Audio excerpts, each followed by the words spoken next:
tous. Tout d'abord, permettez-moi de vous remercier pour cette invitation. Nous nous sommes croisés il y a 2 ans, lorsque j'étais intervenu, je pense, également ici à Saint-Chamond. Et puis c'est un plaisir de vous retrouver aujourd'hui pour discuter ensemble d'un sujet qui est sensible, bien entendu, puisqu'il concerne une situation très problématique de la société française aujourd'hui. Il y en a d'autres, il y a des questions économiques, sociales, politiques, mais cette question que nous allons traiter est également une question assez sensible de la société française. Alors je vais essayer de vous restituer une vue globale des débats qui ont cours aujourd'hui autour de ce qu'on appelle le radicalisme de rupture, ou plus communément appelé dans le langage journalistique le djihadisme. C'est un terme que je ne vais pas employer moi personnellement dans mon intervention parce qu'il veut à la fois tout dire et rien dire, mais on va essayer de préciser tout d'abord les termes et ensuite je vais essayer de vous restituer comment on aborde ce phénomène, quels sont les chercheurs qui travaillent actuellement sur la question ou les organismes qui travaillent sur la question et comment on peut essayer de confronter nos points de vue sans tomber dans la caricature, c'est-à-dire en essayant de cibler ce qui pose concrètement problème et quels sont les mécanismes qui font que des individus vont à un certain moment rejoindre des groupes pour combattre en Syrie, en Irak et commettre des actions telles que l'on peut le voir à travers les médias. Alors tout d'abord, quel est l'objet de la problématique ? C'est ce qu'on appelle le radicalisme de rupture. Il s'agit d'individus qui, à un moment de leur vie, vont basculer dans une représentation du monde où il y a eux et leur groupe et le reste de la société ou le reste du monde. Cela va les amener à vivre dans un entre-soi en cherchant de plus en plus à se replier sur leur groupe et en pensant que le reste du monde est fondamentalement mauvais. Ce type de vision du monde n'est pas, je dirais, l'apanage de l'islam. Il n'y a pas que des musulmans qui se structurent dans ce type de représentation. Quand je dis il n'y a pas que des musulmans, je ne dis pas que tous les musulmans, bien entendu, vivent dans ce type de représentation. Sinon, je ne serais pas là, vous ne seriez pas là. Il existe des petits groupes de musulmans qui peuvent se penser comme étant un groupe de personnes pures ou purifiées par leurs pratiques religieuses et tout le reste du monde serait mauvais. Mais il existe d'autres types de groupes, et pas forcément religieux d'ailleurs, qui vivent également dans le même type de registre. Et je dirais à la limite, cela n'est pas interdit par la loi. On peut vivre une religiosité sous une forme radicale sans que cela ne se double d'actes qui vont à l'encontre de la loi, le trouble à l'ordre public, etc. Sauf que parmi ces individus, il peut y en avoir certains qui vont fonder un projet de transformation du monde par la violence. Et ça va être ça l'objet de notre réflexion cet après-midi. C'est-à-dire qu'il y a des individus qui se pensent dans un registre radical et de rupture violente avec l'environnement. Parmi eux, il y en a qui sont prêts à commettre des actes violents sur le territoire français.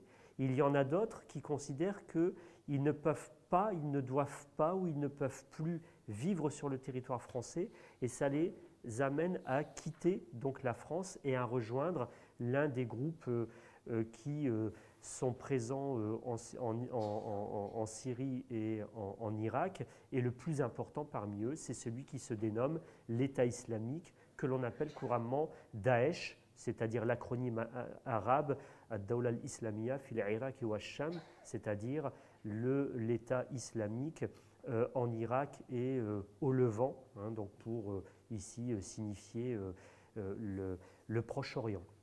Donc nous avons une entité que je vais couramment appeler moi État islamique, mais juste ici par terminologie. Je reprends la terminologie de ce groupe. N'y voyez pas ici une mention péjorative du mot islam. Il y a une entité qui s'appelle l'État islamique. Je reprends cet intitulé sans visée péjorative de ma part par rapport à l'islam ou par rapport à ce qualificatif.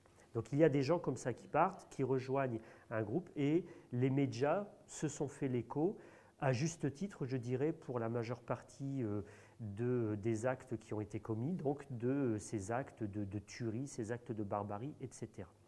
Alors d'emblée, quand on qualifie cela, il faut préciser également que je ne vais pas rentrer dans un comparatisme.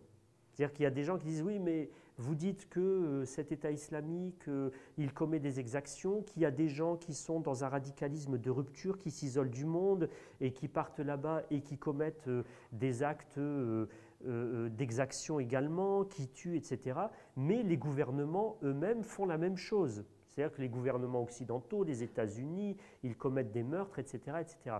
Sauf que là, le but de mon propos, ce n'est pas de faire un comparatisme géopolitique. Déjà, je n'en ai pas la compétence et je ne prétendrai pas vous faire aujourd'hui un cours de géopolitique. Ce qui m'intéresse, moi, c'est qu'est-ce qui fait que des individus nés en France, qui ont toujours vécu en France, qui sont passés pour la plupart d'entre eux par l'école de la République, c'est-à-dire l'école publique, qui se sont structurés pour certains parmi eux dans un islam ancré dans la société française, qu'est-ce qui fait qu'à un certain moment, ils basculent dans une vision du monde où ils se pensent une communauté purifiée ou des individus qui ont été choisis pour remplir une mission et ça les amène à perpétrer des meurtres. C'est-à-dire là, je ramène la chose à des individus qui vont adhérer à une certaine idéologie. Alors, on a employé le terme d'endoctrinement sectaire.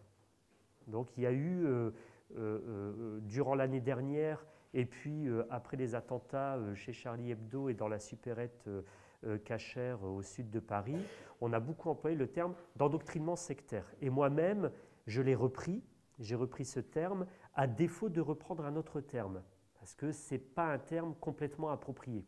C'est-à-dire que ça commence bien. Le sociologue, il parle, il dit ce terme-là, il n'est pas très approprié, l'autre, il n'est pas très juste, mais c'est parce que nous sommes en train actuellement de chercher un cadre théorique, c'est-à-dire comment expliquer. Et il faut oser employer des termes, parce que sinon je ne fais pas de conférence et on ne pourra pas réfléchir ensemble. Donc pourquoi le terme, il est un peu problématique? Parce que l'endoctrinement sectaire, déjà, c'est porter un jugement sur le terme de secte. Or, le terme de secte a bien été analysé par les sociologues et toutes les sectes ne sont pas, on va dire, sur le même pied, elles ne sont pas au même niveau et la plupart des sectes ne sont pas des regroupements d'individus qui veulent chercher à nuire à l'environnement. Et par phénomène d'endoctrinement, par contre, on va faire allusion ici au fait qu'il y a des individus qui vont adhérer progressivement à un discours qui va les faire se replier sur eux-mêmes et chercher à vivre en dehors de la société, mais par la suite, et ça c'est la dimension un peu particulière de ce groupe que l'on appelle Daesh ou l'État islamique, ils vont utiliser ce qu'on appelle en théologie le registre eschatologique. Alors pour ne pas faire du langage pompeux, le registre eschatologique c'est ce que nous on appelle chez les musulmans Kitab al-Fitan, c'est-à-dire le chapitre des signes de la fin du monde et tout ce qui va arriver en termes de conflits entre les gens et les communautés avant la fin du monde. Donc c'est les petits signes, les grands signes de la fin du monde, puis la venue de l'imam Mahdi, c'est-à-dire celui qui va fédérer les musulmans, la venue de l'Antéchrist, la descente de Jésus sur terre, etc. Les musulmans qui sont présents dans la salle savent à quoi je fais allusion. C'est tout un registre qui existe en islam, qui existe également dans le christianisme, puisqu'il y a toute une eschatologie qui est basée sur une partie de l'évangile de Jean et puis sur une partie des actes des apôtres, où on a comme ça tout un ensemble d'événements qui vont se présenter avant la fin du monde. Donc la spécificité, c'est qu'il y a aujourd'hui des individus qui pensent remplir une mission qui va faire en sorte de préparer le terrain à l'avènement du grand cataclysme. Donc là, il y a bien une dimension religieuse, théologique, je dirais, qui est un peu spécifique pour le sujet qui nous intéresse. Et ça va être une partie tout à l'heure de la déconstruction que je vais essayer de faire très modestement pour que nous puissions par la suite en discuter ensemble. Donc déjà, nous avons ici un premier élément qui est ce qu'on appelle le radicalisme de rupture, c'est-à-dire le fait de vivre dans un entre-soi, Et ce radicalisme de rupture, il se double d'une attitude violente, commettre des actes terroristes, commettre des meurtres, que ce soit ici, que ce soit à l'étranger, et en particulier pour ceux qui partent en Syrie et en Irak. Il faut préciser également un ordre de grandeur, puisqu'il y a des gens qui disent « ouais, mais vous en faites trop, vous faites des conférences partout, on en parle partout dans les médias, etc. » Et finalement, ça ne touche pas beaucoup de personnes. Je dirais oui et non. Quand je fais des interventions pour la gendarmerie nationale ou la police nationale, au centre de formation nationale, quand on dit il y a 300 personnes qui sont surveillées de très près par la DCRI parce qu'ils sont potentiellement auteurs d'actes terroristes en France, on dirait oui, mais c'est pas beaucoup. Oui, mais 300 personnes, c'est 300 personnes. Ne serait-ce que 10 personnes qui potentiellement peuvent faire exploser une bombe sur les territoires français, c'est déjà trop, je dirais. Donc, l'ordre de grandeur aujourd'hui, il est à peu près celui-ci. Il y a environ 300 ou plusieurs centaines de personnes qui sont déjà parties. Il y en a à peu près 1 millier. Aujourd'hui, on estime à peu près 1000 à 1200 personnes, de France, hein, j'entends, qui sont en projet ou en cours de projet pour partir rejoindre l'État islamique. Ça, c'est l'ordre de grandeur et les chiffres officiels qui sont donnés par les gens de la DCRI. On va dire que ce n'est pas grand-chose. Sauf que on sait pertinemment que derrière cela, en termes d'adhésion à un discours, il y en a beaucoup plus qui adhèrent au discours de rupture. C'est là où est toute la problématique. Combien il y en a? Potentiellement, il y en a plusieurs milliers. Puisque si on fait par cascade, si on prend un entonnoir, entre ceux qui commettent des actes, ceux qui sont partis, ceux qui ont le projet de partir et ceux qui adhèrent au discours, vous savez pertinemment que ça fait quand même pas mal de gens quand même qui sont dans un processus d'adhésion, si je prends le processus d'adhésion en 5 catégories, ou en 5 phases plutôt. Là, je reprends un peu ce que fait la sociologue Rémi Sauvert, c'est-à-dire il y a la non-adhésion totale, il y a la non-adhésion partielle, il y a la neutralité par rapport au discours, il y a l'adhésion partielle et il y a l'adhésion totale. Donc vous avez des individus qui vont traverser ces 5 phases depuis la non-adhésion jusqu'à l'adhésion totale et parfois de manière très rapide. Parfois ça se fait en quelques semaines, c'est-à-dire adhérer à un discours. On a parlé d'autoradicalisation, c'est-à-dire des gens qui sont devant leur écran sur le web et qui s'autoradicalisent. Moi, je suis très prudent, je ne suis pas forcément très d'accord avec cette analyse ou avec cette approche. Je pense qu'aujourd'hui, Internet est un démultiplicateur, est un accélérateur, mais quand on présente des gens qui sont désocialisés, des gens qui n'ont plus de contact avec l'environnement et qui s'autoradicalisent, moi je suis beaucoup plus prudent. Je pense que ce sont des gens pas si déstructurés que cela et pas si isolés. Ils sont dans des cercles de sociabilité, ils côtoient des gens et à un moment, ils peuvent être en lien avec ce que j'appelle moi des contextes. Et après, on va pouvoir entrer dans les détails de ces différents contextes de vie qui font qu'ils peuvent adhérer via quelqu'un, via un discours, une vidéo qui est postée sur un réseau social, etc. Ils peuvent entrer comme ça dans une adhésion, tout d'abord de manière globale, à un sens général. On expose à ces personnes que ce qu'elles vivent, en fait, ça fait partie d'un grand plan. Et ensuite, elles vont adhérer à tous les éléments du discours jusqu'à être convaincues qu'elles sont ici sur Terre pour une mission. Donc, il y a comme ça un certain nombre de phases et on va entrer par la suite dans les détails.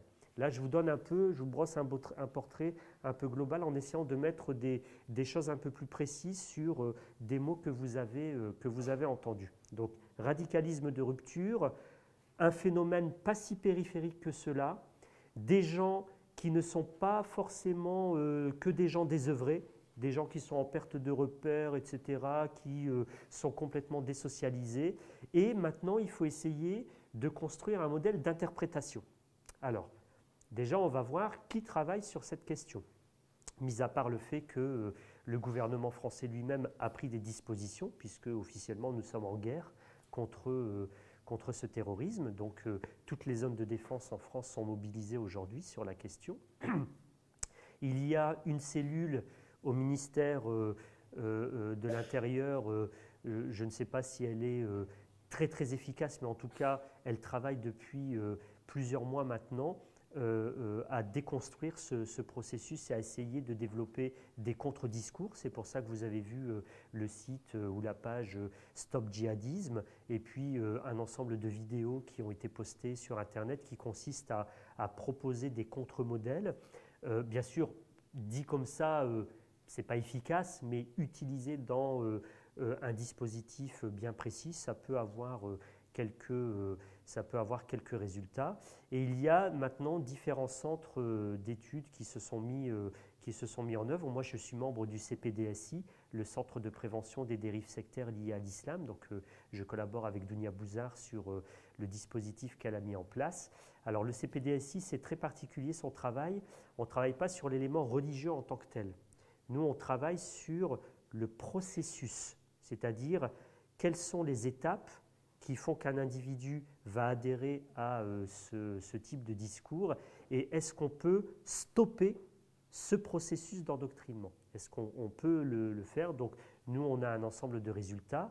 Le CPDSI a été créé en février 2014 et suite à l'ouvrage qu'avait sorti Dounia Bouzar sur le radicalisme, de fil en aiguille, les familles ont alerté, elles ont appelé le numéro vert qui a été mis en place courant avril. Donc les familles ont commencé à appeler de plus en plus. Donc dans l'année 2014, on était environ 150 familles. Aujourd'hui, on est arrivé à 400 familles qui ont téléphoné, qui ont été prises en charge avec un dispositif d'accompagnement, si bien que nous, on est à la limite. On ne peut plus.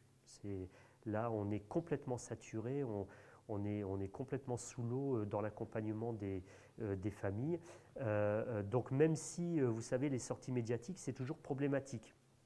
Parce que quand vous voulez parler dans les médias, le journaliste vous dit « il faut que vous expliquiez ça en 3 mots ».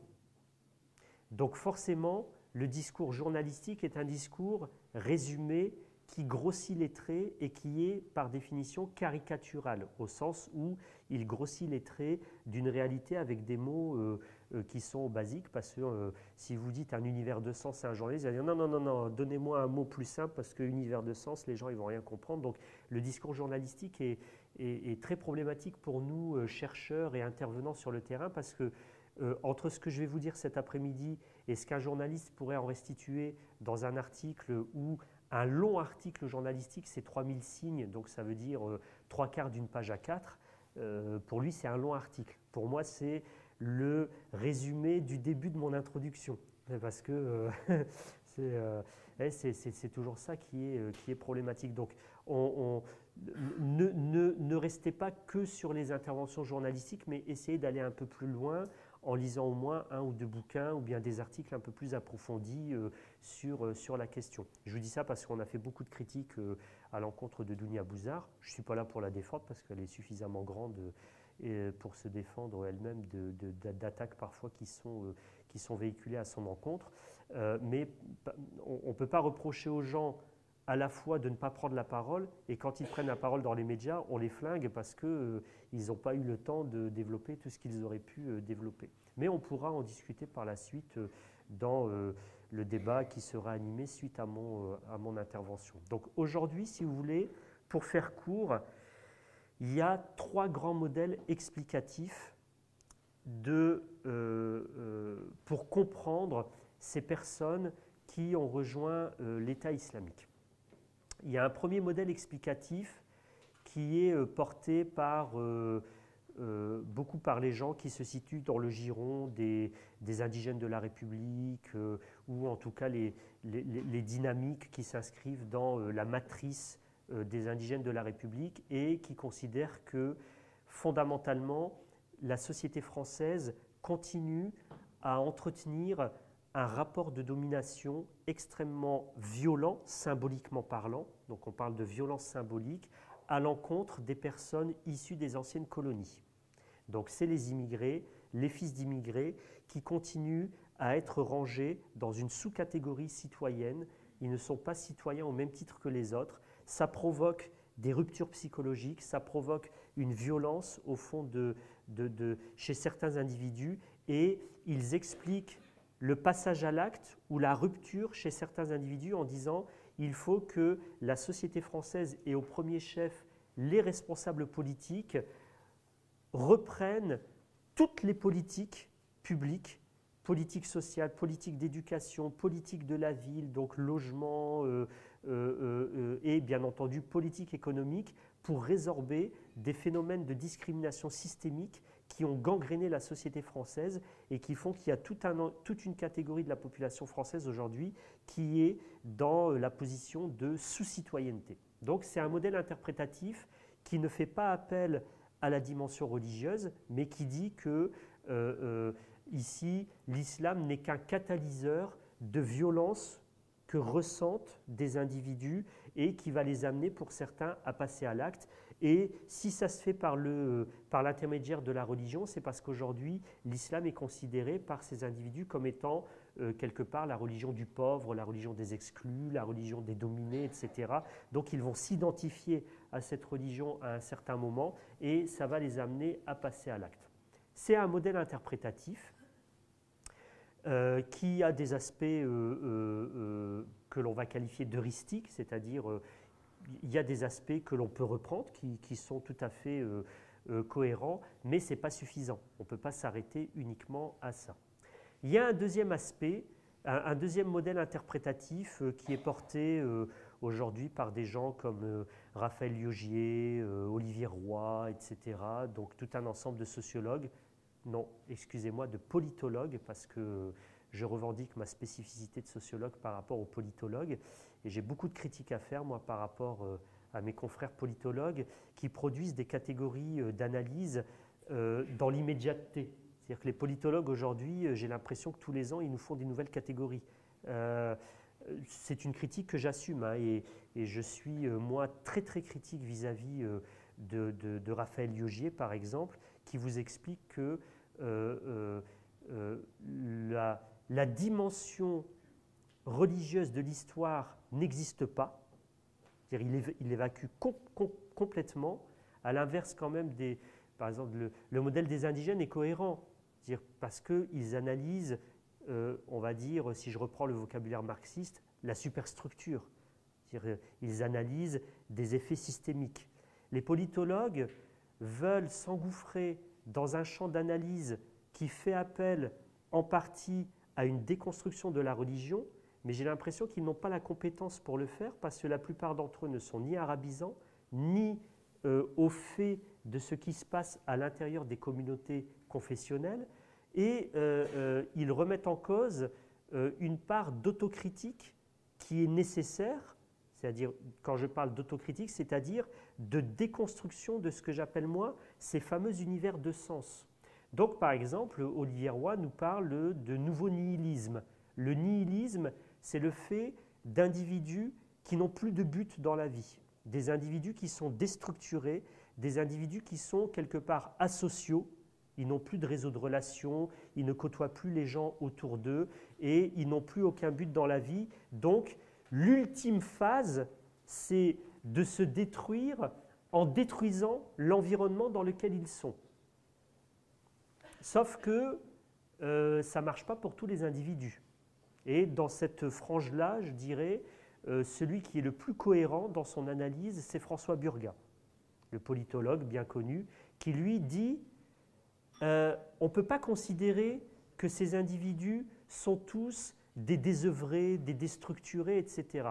Il considère qu'il y a, chez une partie de ces individus, un message politique qui est véhiculé. C'est-à-dire que ce sont des individus qui ont conscientisé la rupture. Ce ne sont pas que des endoctrinés, ce ne sont pas que des gens endoctrinés qui ont perdu tout le contrôle de leur personnalité. Ce n'est pas que ça. Il peut y en avoir, on en discutera par la suite, mais de ce que l'on a vu sur le terrain, une bonne partie de ces individus ont conscientisé, ils ont conscientisé cette idéologie de rupture. Ils ont plongé dans un univers de sens et ils s'identifient à un certain nombre d'éléments qui renvoient directement aux politiques. Et François Burgas, ce qu'il dit, c'est qu'il y a un message politique derrière aussi l'adhésion à l'État islamique, Daesh ou à d'autres types de groupes. C'est une approche cohérente chez François Burgas, chez Gesser, Liogier, etc., les politologues qui vous expliquent qu'on n'a pas à aborder cette question sous un angle faisant appel à la religion. Là, je suis complètement sur ma faim parce que dire que ce sont que des personnes désœuvrées qui ne sont pas socialisées et qui vont basculer comme ça d'un jour à l'autre dans un univers, un nouvel univers de sens, il y a des paramètres qui manquent et c'est ce que je vais apporter par la suite. Donc on a comme ça un deuxième élément d'interprétation à côté de celui qui critique toutes les politiques publiques françaises qui ont rangé dans une sous-citoyenneté une partie des citoyens de la société française et certains vont basculer dans une idéologie de rupture. Deuxième modèle interprétatif, le nihilisme, des individus qui sont complètement en perte de repères, qui sont désocialisés, qui n'ont plus de but dans la vie. Donc un modèle qui, pour moi, n'est pas suffisamment approfondi et il n'est pas suffisamment consistant au plan de la scientificité, mais qu'on va pouvoir mettre en débat par la suite, si vous le voulez bien. Il y a un troisième modèle interprétatif qui, lui, attaque directement la religion musulmane.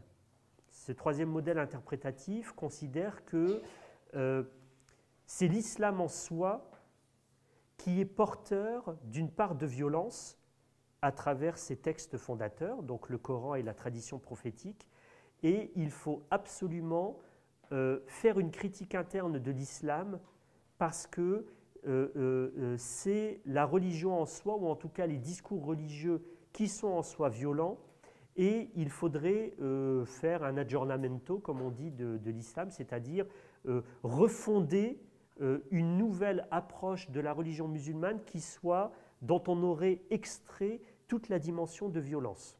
Donc ça, c'est un peu sensible parce que dans ce modèle interprétatif, il y a une attaque frontale du texte coranique lui-même, avec les sorties, comme vous avez vu, un peu Michel Onfray qui vient chez Ruquier avec tous ces versets du Coran. Vous avez vu, le Coran, il dit qu'il faut égorger tout ça. Sauf que si on considère qu'il y a 4 à 6 millions de musulmans en France, les musulmans qui sont en France, ils ne se baladent pas avec un couteau pour égorger leurs voisins dès qu'ils le peuvent. Donc ce modèle interprétatif, il pêche par excès. C'est qu'en fait, il y a une confusion entre un texte, son histoire, son contenu, qui effectivement contient des passages violents, mais ça, ce n'est pas inhérent au Coran.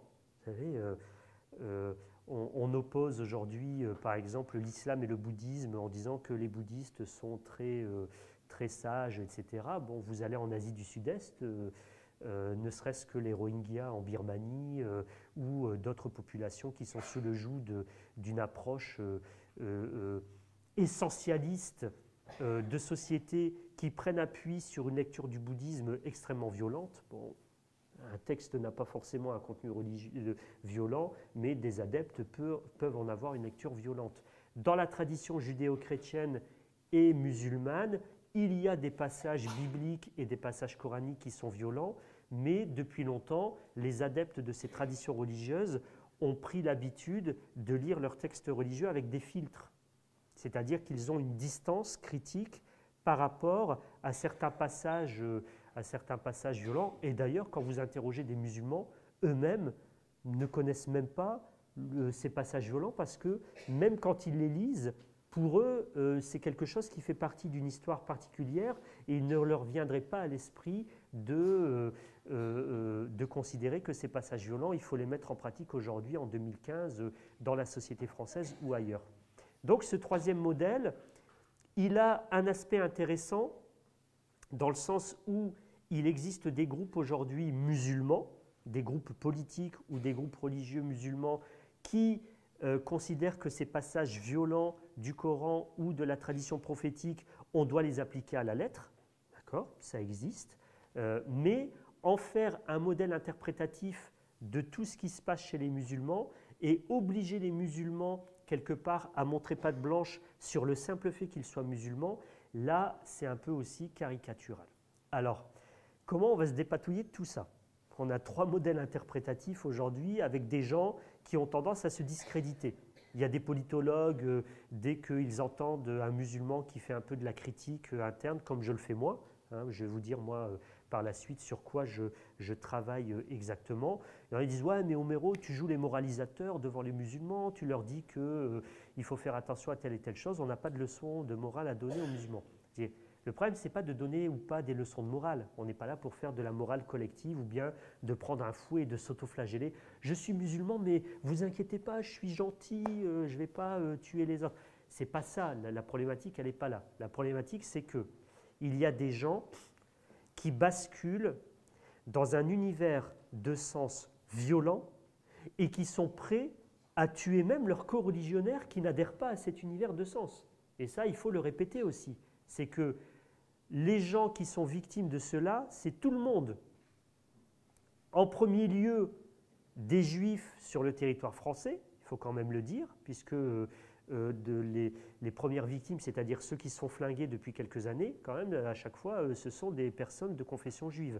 Donc ça, il faut quand même le mentionner. Et des personnes musulmanes qui, par ricochet, aussi subissent des exactions. Alors, soit directement dans certains pays, ce sont des musulmans qui sont tués par d'autres musulmans parce qu'ils sont considérés comme étant des mauvais, ou alors sur le territoire français, par phénomène de ricochet, par les actes islamophobes, il y a des musulmans qui, eux aussi, aujourd'hui, subissent des exactions, qu'elles soient verbales ou qu'elles soient physiques, puisque depuis le début du mois de janvier, on a quand même une montée en flèche des actes islamophobes, c'est-à-dire, quand je parle d'islamophobie, là aussi, parce que aujourd'hui, on est obligé de définir tous les termes. Je ne parle pas de la critique de la religion islamique, d'accord? Parce que tout individu a le droit de critiquer tout système religieux. Moi, quelqu'un qui me dit « Ah, t'es musulman, pour moi, l'islam, c'est une religion qui est complètement con. » Oui, bien sûr.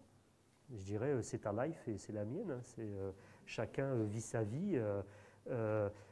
Si pour toi, l'islam, c'est une religion complètement con, ouais, ça ne m'empêche pas, moi, de dormir, de vivre et de pratiquer ma religion. Donc ça, pour moi, ce n'est pas de l'islamophobie au sens où les chercheurs l'ont défini, notamment Marwan Mohammed et puis Abdelali Hajjat, qui ont écrit donc, leur ouvrage il y a 1 an et demi de cela, donc l'islamophobie en France. Et ils définissent l'islamophobie telle que je la définis moi-même, c'est-à-dire soit une discrimination, soit un propos raciste qui est en lien direct avec l'identité religieuse de la personne. Ça, ce n'est pas la même chose. Entre dire l'islam c'est une religion con et puis dire à quelqu'un je ne vous louerai pas mon logement ou vous n'aurez pas ce boulot parce que vous êtes musulman, ou bien attaquer quelqu'un avec un propos raciste mais qui est en lien avec l'identité religieuse de la personne, ça tombe sous le coup de la loi. D'accord ? C'est dans ce sens-là qu'on définit l'islamophobie. Et ces actes islamophobes ont complètement été démultipliés depuis le début de l'année. Donc, par phénomène de ricochet, c'est tout le monde qui est concerné. D'accord ? Alors, au niveau de ces différents modèles interprétatifs, quel que soit l'angle d'approche que l'on va prendre, on va quand même aboutir à un résultat concret. Moi, ce qui m'intéresse, c'est quel est le résultat. Le résultat, c'est que vous avez plusieurs centaines de personnes qui ont quitté le territoire français. Il y en a plus d'1 millier qui sont sur le territoire français et qui ont fait le projet de partir, qu'il l'ait dit ouvertement ou pas. Et ils sont surveillés, et certains parmi eux, notamment les adolescents, puisqu'il y a quand même plusieurs centaines d'adolescents dans l'histoire, et la majorité de ces adolescents sont des filles, donc ce n'est pas anodin, on les a empêchés de partir. Parce que si vous ne le saviez pas, on a dit à un moment, oui, mais comment ça se fait que les autorités françaises ont laissé partir un certain nombre d'adolescents ? Ben, c'est tout simplement parce qu'il n'y avait pas de loi qui l'empêchait. Aujourd'hui, moi je voyage tout le temps en Europe, je ne suis jamais contrôlé. Dans l'espace Schengen, vous n'êtes pas contrôlé. Hein. C'est-à-dire, vous prenez l'avion de France pour aller, demain je vais aller en Italie, ça fait plusieurs fois que j'y vais ces derniers temps, on ne demande pas ma pièce d'identité, même au check-in, c'est-à-dire là où vous allez donner votre feuille d'embarquement, c'est une fois sur deux. Une fois sur deux, on me demande mon titre d'identité, une fois sur deux, on ne me le demande pas. Vous savez qu'il y a des gens qui peuvent passer très facilement au contrôle. Il a fallu que le juge Trévidic, l'année dernière, fasse quand même un petit travail d'alerte, et aujourd'hui, il y a un système qui permet d'empêcher les adolescents de quitter le territoire français.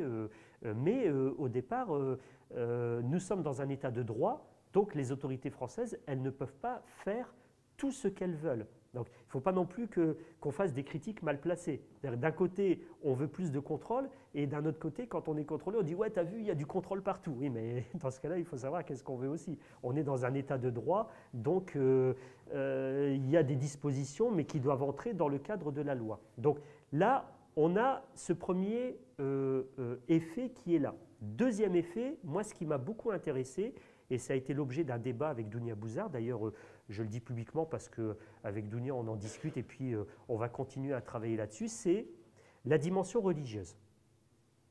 Dans quoi ils basculent, ces individus? Parce qu'ils basculent bien dans un univers de représentation. Pour nous, les sociologues, quand on parle d'univers de représentation, en fait, on fait allusion à une vision du monde.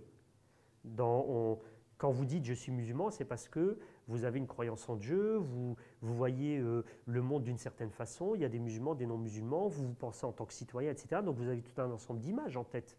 Et puis quand vous dites il faut être bon avec son voisin, il faut aider l'autre, etc., c'est parce que vous avez construit tout un schéma dans votre tête, et nous, en sociologie, on appelle ça un univers de représentation. Si vous êtes d'une autre confession, si vous êtes citoyen ou pas citoyen, etc., tout individu, il a un univers de représentation, c'est-à-dire il a sa vision du monde. Or là, ce qui se passe, c'est qu'on a des individus qui vont basculer dans un univers de sens où ils vont se définir en tant que musulmans. Donc il y a bien un élément qui fait appel à l'islam, c'est-à-dire un élément religieux. On ne peut pas dire que, comme dit Raphaël Lioger, il passe au djihadisme sans passer par l'islam.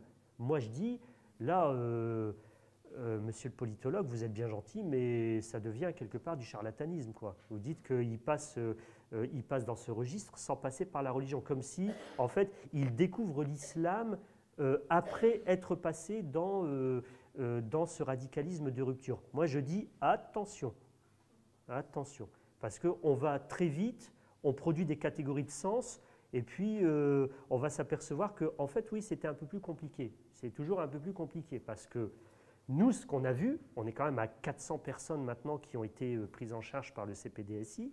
Il y a aujourd'hui un groupe de recherche qui fait une étude pour une année en prison. C'est un appel d'offres du ministère de l'Intérieur, du gouvernement français, et c'est l'AFVT, l'Association française des victimes du terrorisme, qui a eu l'appel d'offres. D'accord. Mais ce n'est pas cette association, parce qu'ils n'ont pas la compétence pour le faire, qui conduit l'étude.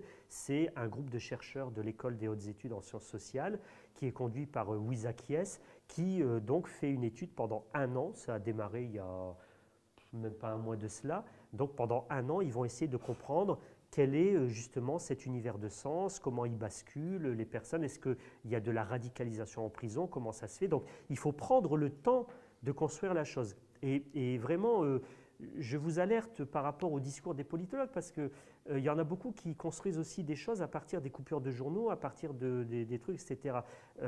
Il faut prendre le temps du recul, et encore une fois, Raphaël Lioger dit on est dans une nouvelle forme de basculement. Moi je dis non, on n'est pas dans une nouvelle forme, parce que de ce qu'on a vu, des centaines de personnes qui ont été aujourd'hui prises en charge, qu'on a cartographiées, etc., on sait qu'il y a des catégories, on ne sait pas, je vous dis la vérité, c'est vrai qu'il y a des personnes, quasiment du jour au lendemain, ils sont partis de chez eux, on ne sait pas. Farhad Khosrow-Khavar a eu l'honnêteté, qui est un grand spécialiste, Farhad Khosrow-Khavar est un sociologue grand spécialiste de la question de l'islam chez les jeunes et de l'islam en prison. Il dit il y a des personnes, là pour l'instant, c'est le point d'interrogation. Mais ce n'est pas la majorité. Ce n'est pas la majorité de ces personnes qui ont basculé de cette façon. La majorité, c'est des personnes qui ont conscientisé à un certain moment et ça s'est fait par paliers. Ça s'est fait par paliers et ce sont des personnes de tous horizons. Il y a des personnes de familles athées, juives, catholiques, classe moyenne supérieure, qui ont adhéré à l'islam, qui par la suite progressivement ont adhéré à un discours de rupture et qui sont partis de chez elles, qui sont actuellement en Syrie. C'est pas que des gens de petits quartiers comme ça. Il y a une partie de jeunes, effectivement, qui peuvent rentrer dans la catégorie telle qu'on l'a définie précédemment, c'est-à-dire des jeunes désœuvrés qui ont été en rupture de socialisation, etc. Mais le gros de ces personnes, ce sont des personnes qui n'ont pas quitté, on va dire, leurs réseaux sociaux de base. Mais à un moment, il va y avoir un contexte de vie, et c'est ce qu'on n'a pas encore complètement cerné, il faut l'avouer. Il y a ce qu'on appelle des contextes de vie. C'est parfois, ça peut être juste une personne qui est dans une forme d'islam un peu plus rigoriste, qui va donc entraîner un ami qui soit déjà musulman ou bien qui va se convertir à l'islam. Et après, cette personne-là, pour des raisons personnelles, pour des raisons de sa propre vie à elle, elle va trouver des réponses dans un discours religieux à des questions existentielles. Vous allez me dire, ouais, mais là, Homero, vous ne nous dites rien qu'on ne connaissait pas. Oui, c'est le processus de conversion ou le processus d'adhésion à un certain univers de sens, c'est quoi? C'est des personnes qui, à un moment de leur vie, ont des questions existentielles de tous ordres. Ça, c'est ce que moi j'avais vu dans ma thèse déjà à la fin des années 90, c'est ce que les chercheurs voient jusqu'à aujourd'hui, c'est qu'il y a des questions existentielles et une partie de ces questions existentielles, elles vont trouver des réponses à l'extérieur de la famille. Ça, c'est, on va dire, ce que Michel Tribala avait déjà montré dans les années 90. Il y a des jeunes, des adolescents, ils se posent des questions et ils vont trouver des réponses à l'extérieur de la famille. Sauf qu'aujourd'hui, ce qu'on appelle le marché des biens religieux, les sociologues, ils aiment bien les phrases « le marché des biens religieux », c'est-à-dire qu'aujourd'hui, il y a un grand souk de la religion avec différents types de discours. L'AMEA, c'est une association, il y a d'autres types d'associations, il y a des associations religieuses, vous n'êtes pas une association religieuse, il y a des associations qui sont plus rigoristes, moins rigoristes, etc.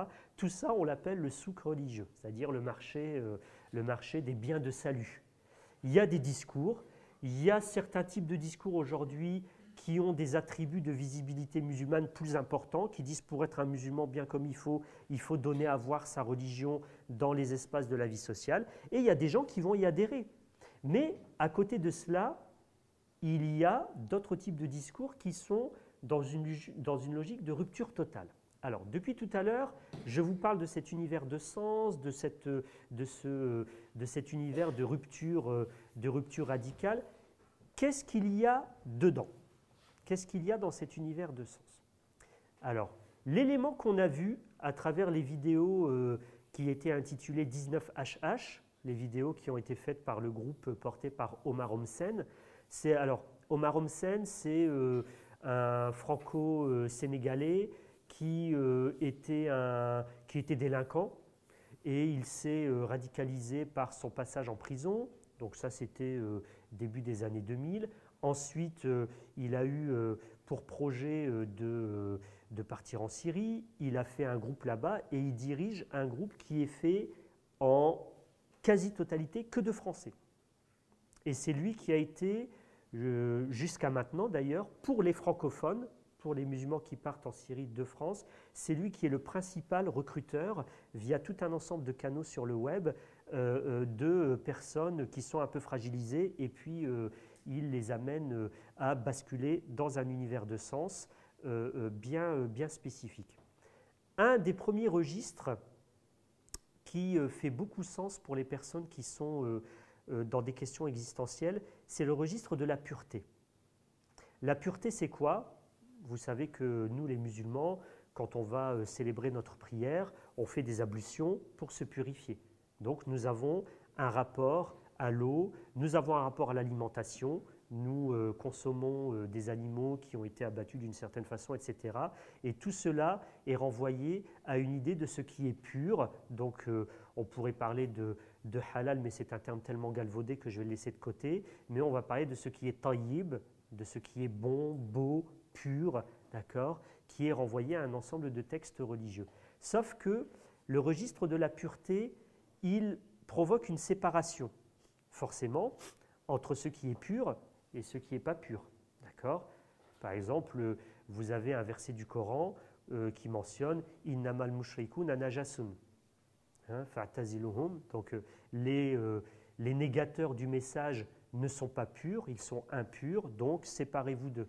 Alors, est-ce qu'il s'agit d'un verset du Coran qui est à prendre dans un sens imagé ou dans un sens réel?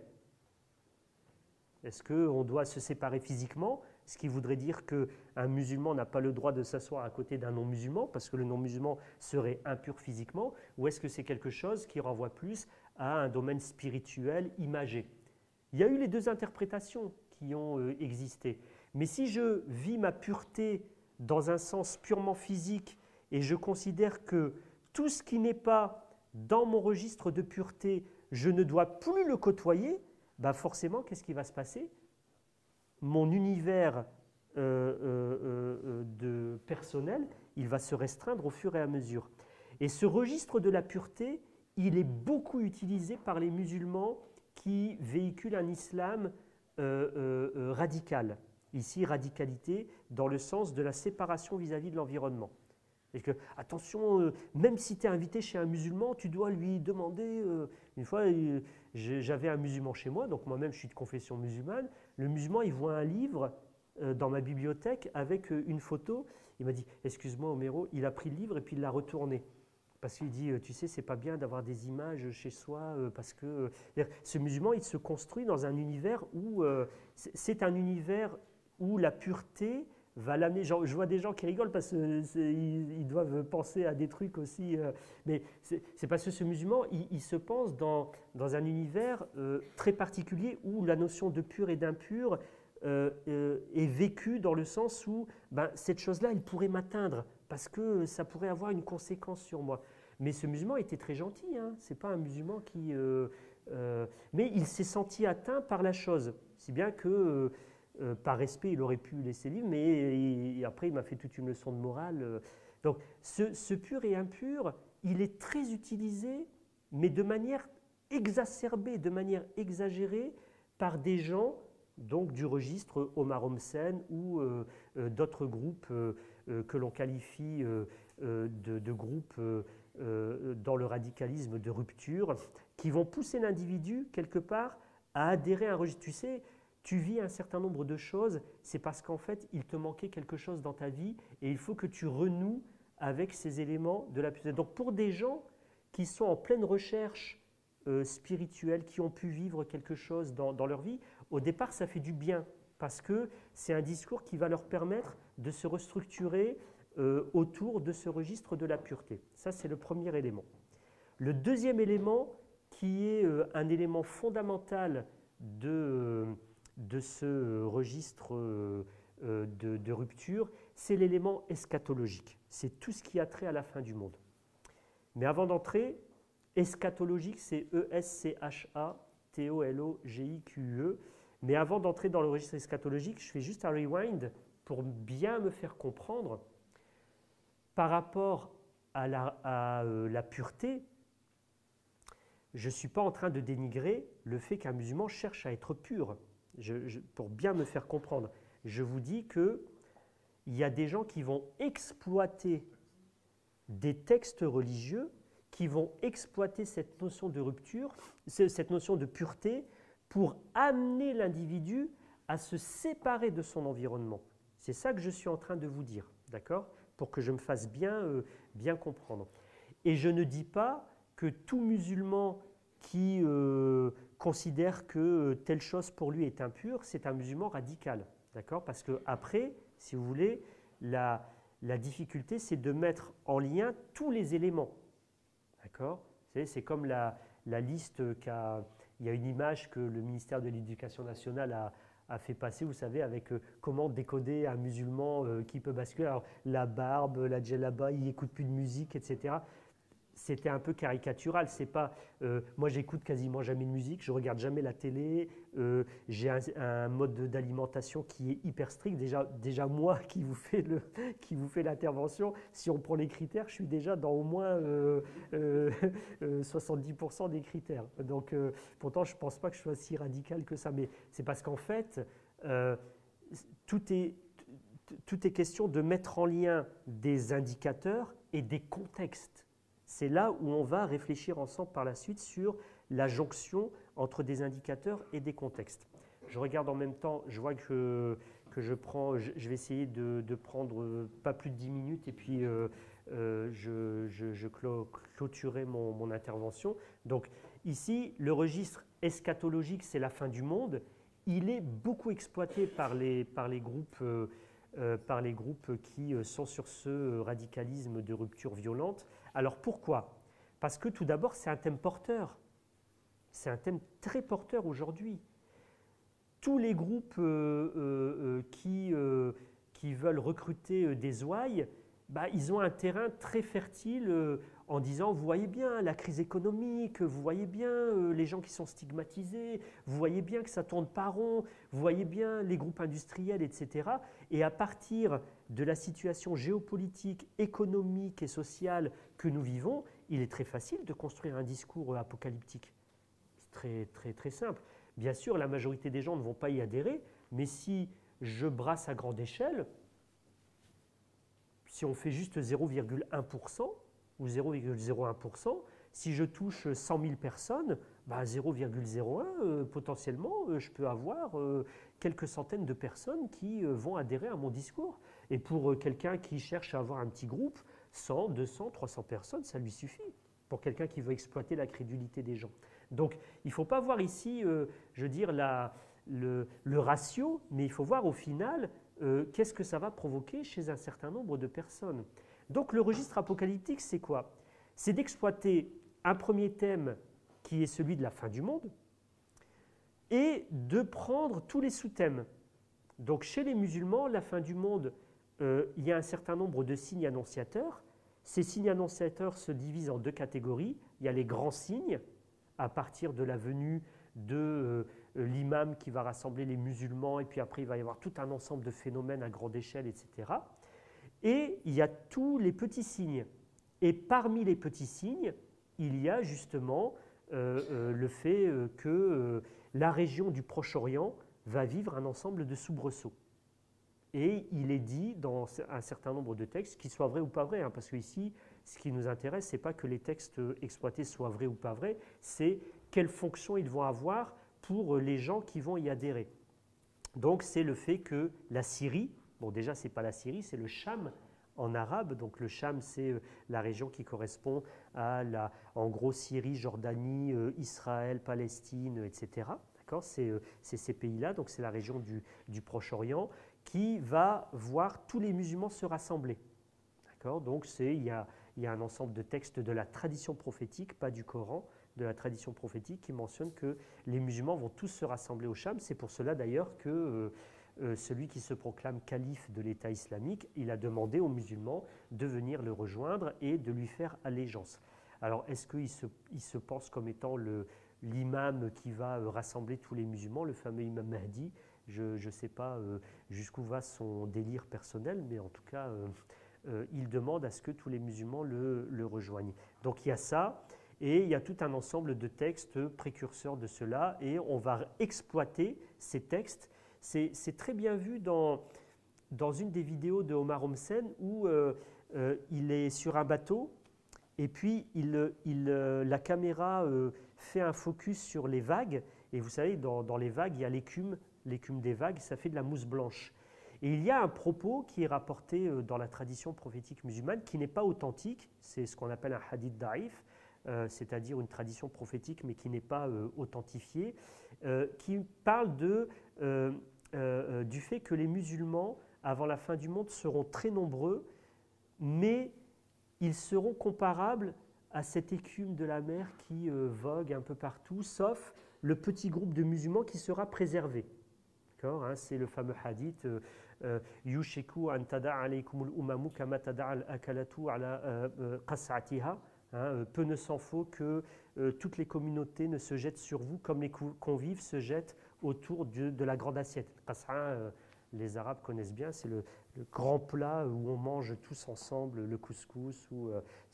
Donc c'est une image ici qui est donnée. Et dans cette tradition prophétique, le prophète mentionne que la majorité, les musulmans seront très nombreux, mais ils auront perdu la conviction de l'abnégation. La conviction de l'abnégation, c'est le fait de se sacrifier pour Dieu. Donc ici, se sacrifier pour Dieu, c'est-à-dire avoir la conscience de l'au-delà, avoir une vie avec une certaine moralité, etc. Mais ce propos prophétique est ici réinvesti dans une logique guerrière.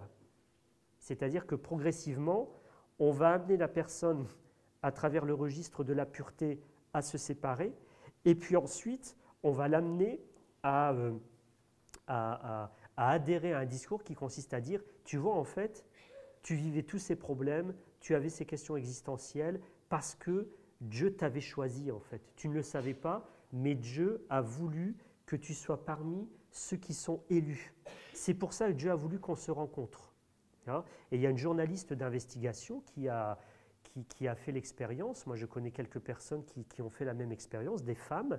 Il suffit juste de créer un profil Facebook aujourd'hui avec 2-3 mots-clés et puis vous êtes très rapidement abordé par une personne qui va se présenter en tant que musulman, qui va sympathiser, etc.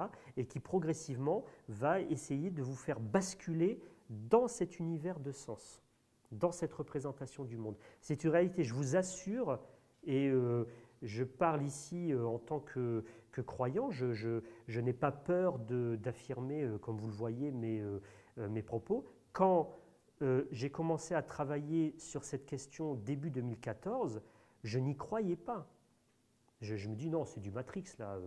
Vous êtes en train de me baratiner, les histoires double Facebook, la personne qui mange du jambon et puis 15 jours après, elle est partie en Syrie.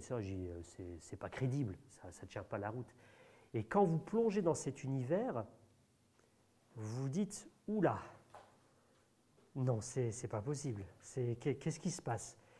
Parce que nous sommes dans de véritables techniques de manipulation mentale. C'est pour ça qu'on parle d'endoctrinement sectaire. Il y a un registre de manipulation mentale.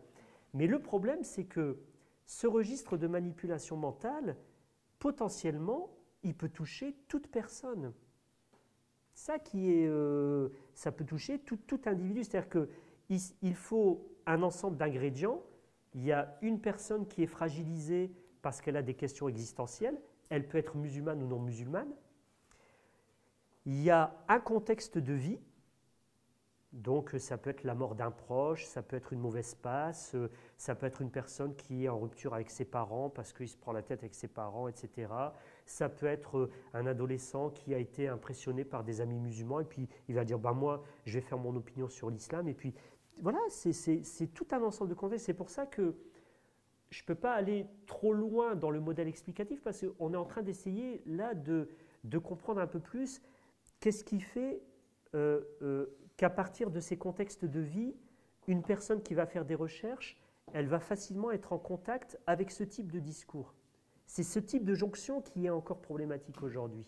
Mais à un moment, la personne va bien adhérer. Il y a un processus d'adhésion et il y a des signes. Et les signes de rupture, ce sont les signes suivants. C'est qu'à un certain moment, la personne, elle va soudain arrêter des activités culturelles ou sportives qu'elle faisait. Elle dit non, je ne veux plus. Je ne veux plus y aller, etc. Parallèlement, les résultats scolaires commencent à boum, c'est j'en ai marre de l'école et puis le prof il nous prend la tête et puis ceci, mais pas comme l'ado le fait, c'est vraiment d'une manière où la personne va rejeter l'environnement scolaire en tant que tel. Elle se coupe de ses amis. Ouais, mais comment ça se fait que je te vois plus avec un tel et une telle? Non, mais il me prenait la tête. C'est-à-dire que dans un laps de temps assez restreint, la personne ici va couper avec les environnements où elle était socialisée. Donc ce n'est pas simplement de se laisser pousser 3 poils sous le menton, ou bien de… Là, c'est vraiment que la personne, elle va se désocialiser à un certain moment.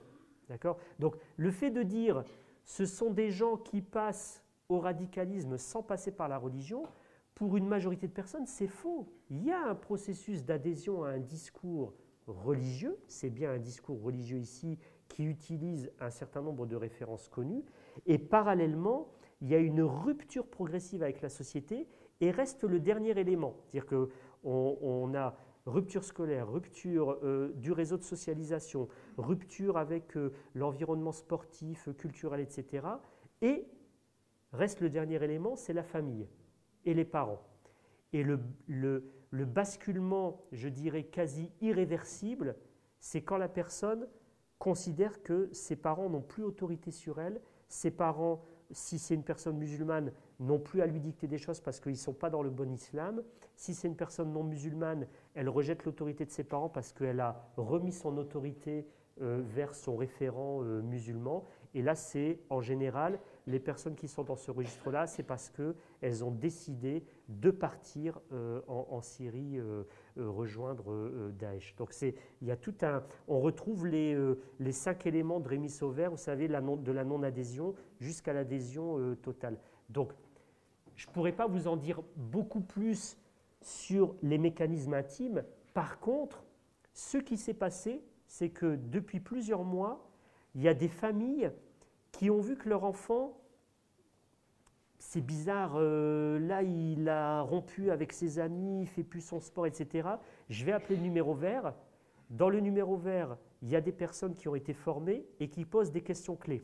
Ah bon? Alors, est-ce que vous avez accès à l'ordinateur de votre enfant?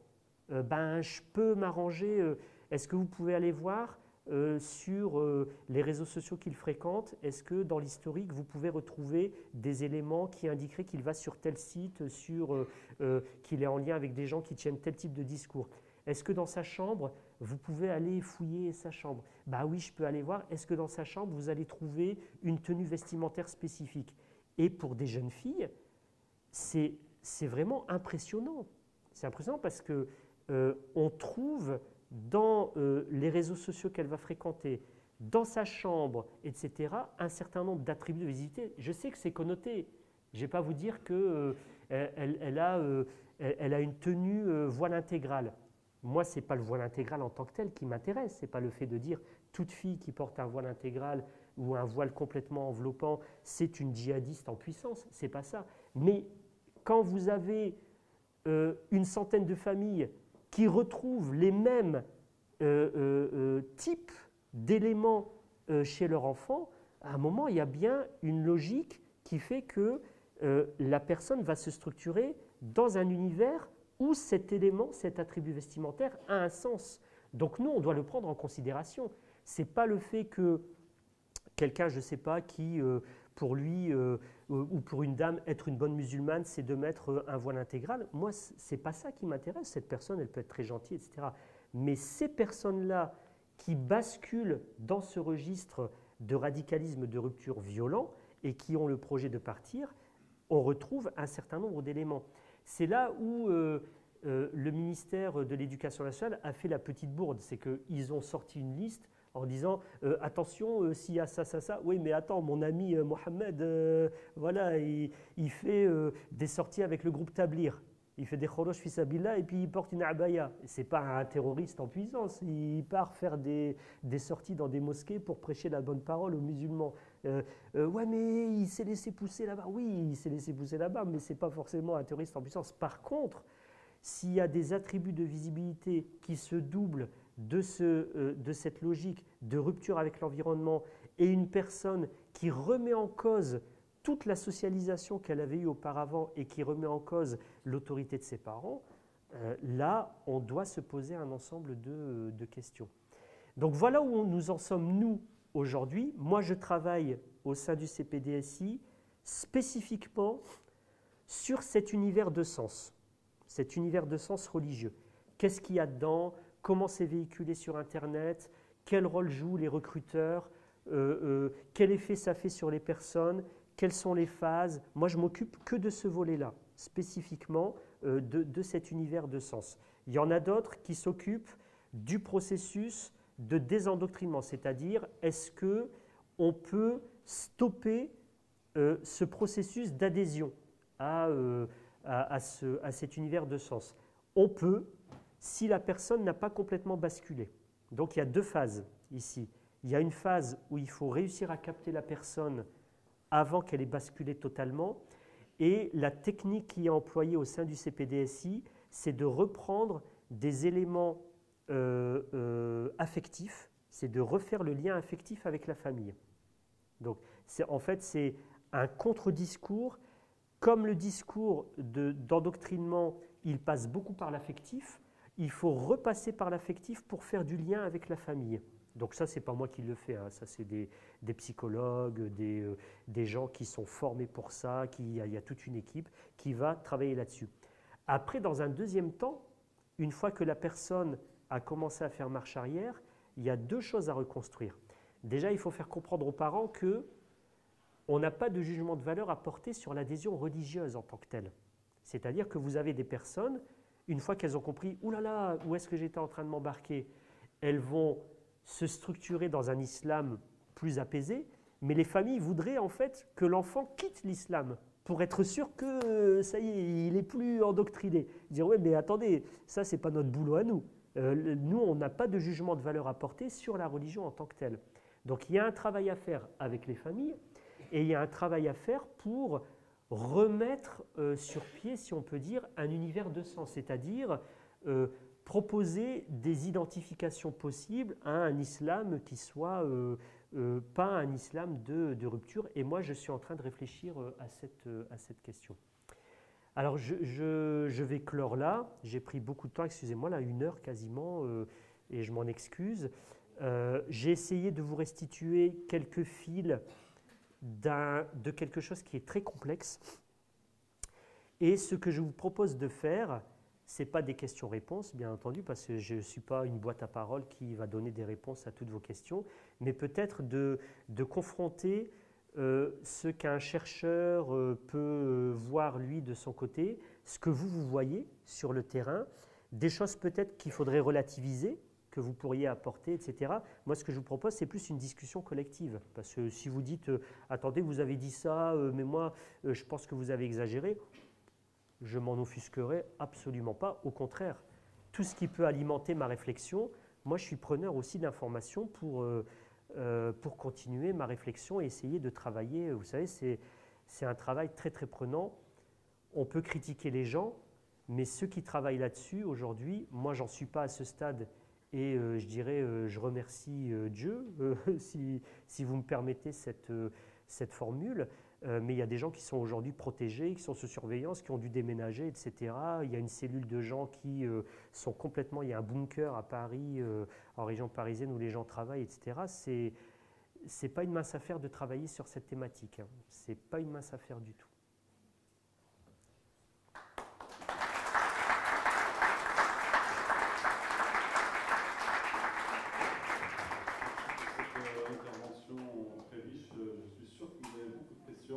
Beaucoup de réactions.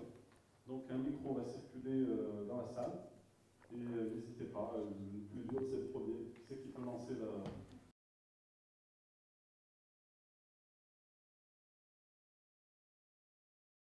Est-ce que vous faites un lien avec le thème? C'est-à-dire, est-ce que vous considérez que ça a un impact sur le fait que des gens peuvent se radicaliser? Tout simplement par rapport à la langue.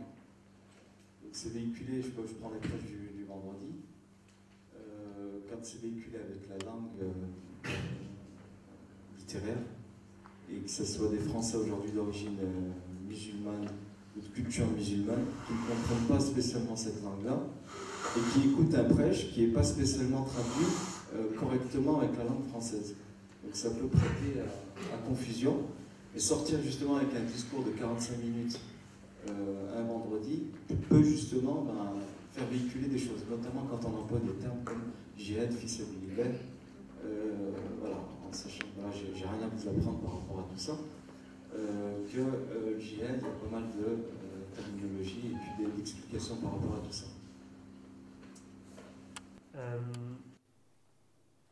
La question que vous posez, elle est à la fois très pertinente et complexe.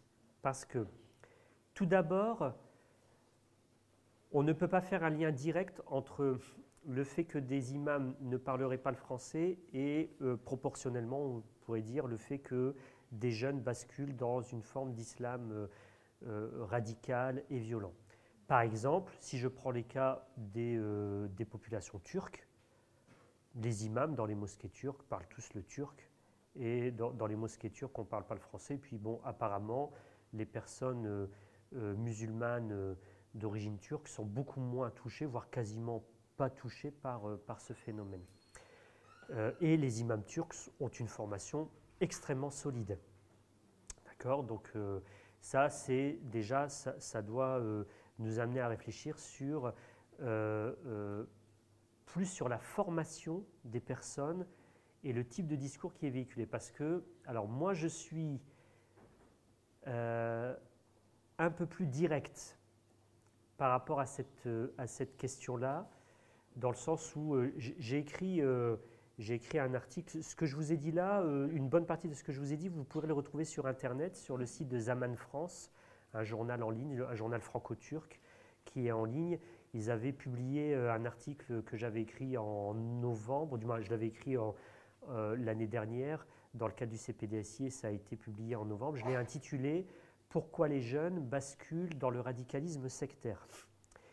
Et moi, je soutiens une hypothèse qu'il faut continuer à creuser et qui consiste à dire qu'il y a un discours assez diffus chez les leaders religieux musulmans. Quand je parle de leaders religieux, je parle d'imams, je parle de conférenciers, je parle de prédicateurs, etc., qui est déjà en soi, déjà empreint d'une forme de radicalité, qui structure un univers de sens où il y a un nous et un eux avec des frontières très marquées et un registre de la pureté qui est déjà très fortement présent.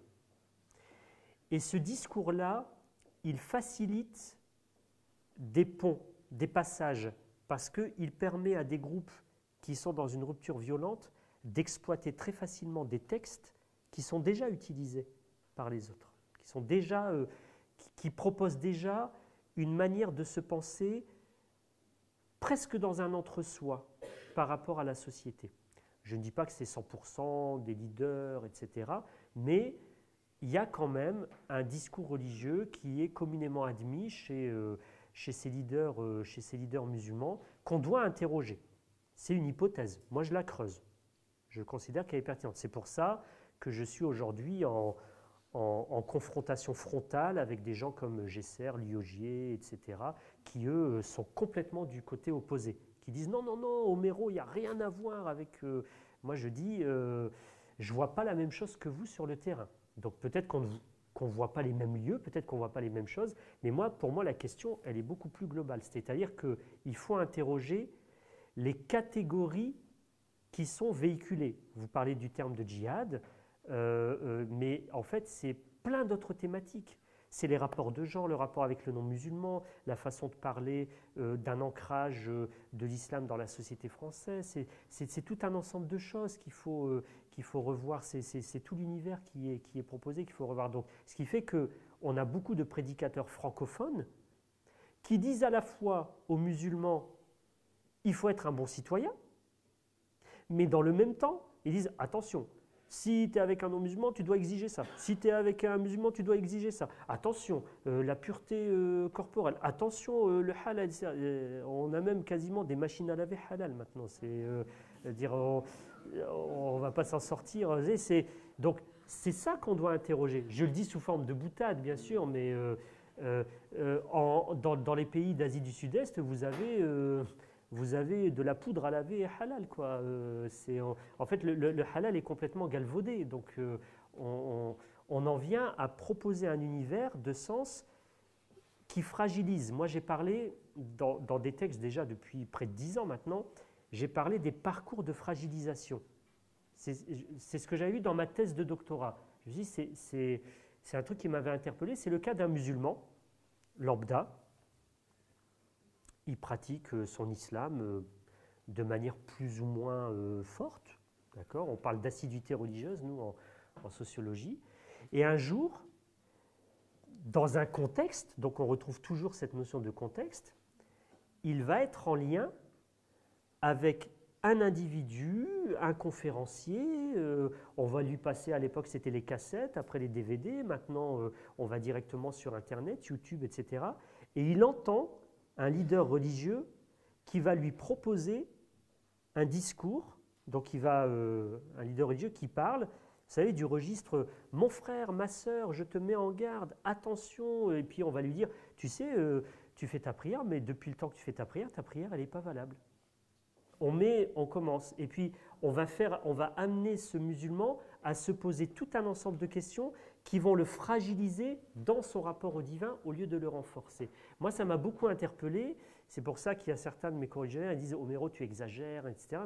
Mais on voit ces parcours de fragilisation, ils impactent aujourd'hui des couples musulmans qui arrivent à la quarantaine, qui explosent totalement parce qu'ils n'arrivent plus à se structurer dans une religion apaisée, tellement on a multiplié les normes, la normativité, etc. Et par contre-coup, aujourd'hui, on a des leaders religieux musulmans qui vont de l'autre côté et qui questionnent toute la normativité musulmane. Il faut enlever toutes les normes et tout. On va essayer de trouver un équilibre. Mais c'est vrai qu'il y a une surenchère normative dans le discours francophone lui-même. Donc, en fait, c'est une question de formation des individus qui doit être… Aujourd'hui, quelle est l'identité d'un référent religieux musulman ? Il faut le former. Bon, de plus en plus, on emploie le qualificatif de cheikh, donc c'est cheikh un tel, il est diplômé de telle université musulmane. Moi, je me suis intéressé à ceux qu'on appelle les diplômés des universités musulmanes. Mais la quasi-totalité parmi eux, qui ont étudié dans des instituts privés ou des universités musulmanes, ils ont un niveau L3, au maximum un niveau M1. C'est-à-dire ils ont fait soit une licence, soit ils ont fait un Master 1. C'est-à-dire que ce sont des gens qui ont un bagage religieux, mais qui n'ont jamais mis en œuvre un protocole de recherche critique. C'est-à-dire que ce sont des gens qui n'ont pas complété leur cursus de formation en éprouvant leur bagage religieux à travers un protocole de recherche critique. Thèse, antithèse, synthèse, hypothèse, vérification des hypothèses, etc. Comme je suis en train de faire, je vous propose des hypothèses, je vous dis, je suis en train de les creuser, donc on fait une hypothèse, on met en marche un protocole, etc. Et ces gens-là, en fait, ils diffusent un discours de vérité qui passe du domaine du sens global vers le domaine de la technicité. C'est-à-dire que ce sont des techniciens de la religion qui diffusent un islam très normatif, sans aucun recul critique, c'est-à-dire sans ancrage direct. Par exemple, la phrase qui tue chez les musulmans, c'est « les savants ont dit que ». Ouais, mais les savants, ils ont dit que. Hein? Donc, oui, mais les savants ont dit que. Bon, déjà, les savants, ils ne disent pas ça. C'est-à-dire que les savants eux-mêmes ne disent pas les savants ont dit que. Ils disent les savants ont dit, et moi, mon opinion par rapport à telle chose, c'est ça. Et aujourd'hui, on vit beaucoup à travers ces catégories de sens chez les musulmans. Donc, c'est toute la formation qu'il faut voir. C'est la capacité à un individu à produire un discours qui soit ancré dans une réalité. C'est ça qu'on doit questionner. Quelle est la capacité à produire ce discours ancré dans une réalité? Et vous avez des gens, moi je connais des gens, ça fait à peine 3-4 ans qu'ils sont en France, ils ont une compréhension de la réalité française qui dépasse celle de prédicateurs qui sont nés en France, qui parlent le français parfaitement et qui diffusent un discours qui ne prend pas en compte les éléments de la réalité. Après, chacun est libre d'adhérer au type de discours. Moi, je m'interdis de vous dire quelle est la bonne lecture. Là, je vous parle en tant que sociologue. Moi, je n'ai pas à vous dire quel est le bon islam, le mauvais islam, mais simplement, il faut qu'on creuse cette question. Il faut qu'on creuse.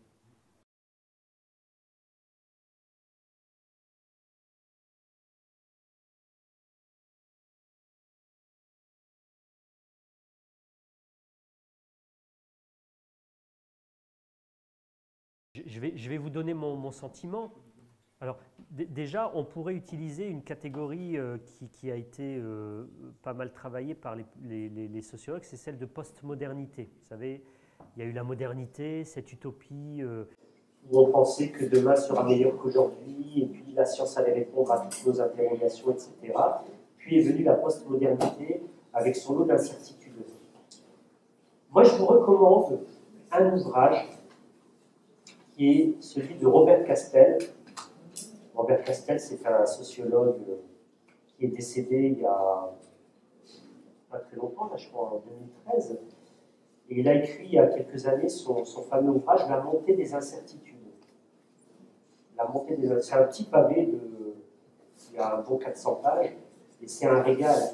C'est un régal parce que, même si parfois c'est un peu difficile à lire, Robert Castel, il a bien montré comment la société, alors société française, mais le constat c'est pour les sociétés de manière générale, société occidentale, il dit que nous sommes passés d'un capitalisme industriel qui reposait sur une grande utopie collective vers un capitalisme financier qui a eu pour conséquence, entre autres, de fragiliser toutes les identités collectives. Tous les grands collectifs qui existaient, qui faisaient la citoyenneté, tels qu'on la vivait au cours du XXe siècle, éducation populaire, les grandes fédérations, qu'elles soient fédérations catholiques ou fédérations laïques, etc., les syndicats. Au sortir de la Deuxième Guerre, il y a plus de 40% de syndicats en France, tout le monde vote, voter, on ne se pose même pas la question, c'est un devoir. Aujourd'hui, il y a 10% de syndicats en France, le vote s'est complètement effondré, etc. Robert Castel a analysé tout le phénomène, et il y a d'autres sociologues comme vous avez Dubé, vous avez Deleuze, il y a toute une photo. Ce qu'on évoque aujourd'hui, depuis en gros la fin des années 70, mais il y a pléthore d'études qui ont expliqué que la société française n'allait pas bien et qu'elle allait partir en vrille sur pas mal d'aspects. Donc la conséquence, c'est que vous avez tout un ensemble de questions sociales qui sont en lien avec le travail qui se sont posées, qui ont impacté la question de l'habitat. On s'est dit, ah tiens, les grands ensembles urbains qui accueillaient les gens pour dormir, ben, aujourd'hui ce sont des foyers de problème. De là, on est passé à la question ethnique. Question ethnique, c'est la reconnaissance de la citoyenneté pour les personnes qui sont les plus fragilisées dans la société française, et en particulier les enfants des différentes migrations, et plus spécifiquement l'immigration maghrébine et africaine. Et par la suite, on est passé à la question religieuse. Donc, on peut reprendre le fil, je ne vais pas vous refaire une conférence, mais on peut reprendre tout le fil de cela. Ce qui fait qu'aujourd'hui, les identités religieuses ont repris, on va dire, leur assise dans le champ social, c'est-à-dire dans le champ public, mais pas public au sens de la sphère publique de l'État, ce sont tous les champs de la vie sociale, et elles sont extrêmement structurantes aujourd'hui. Et parmi elles, on a les identités radicales, bien entendu.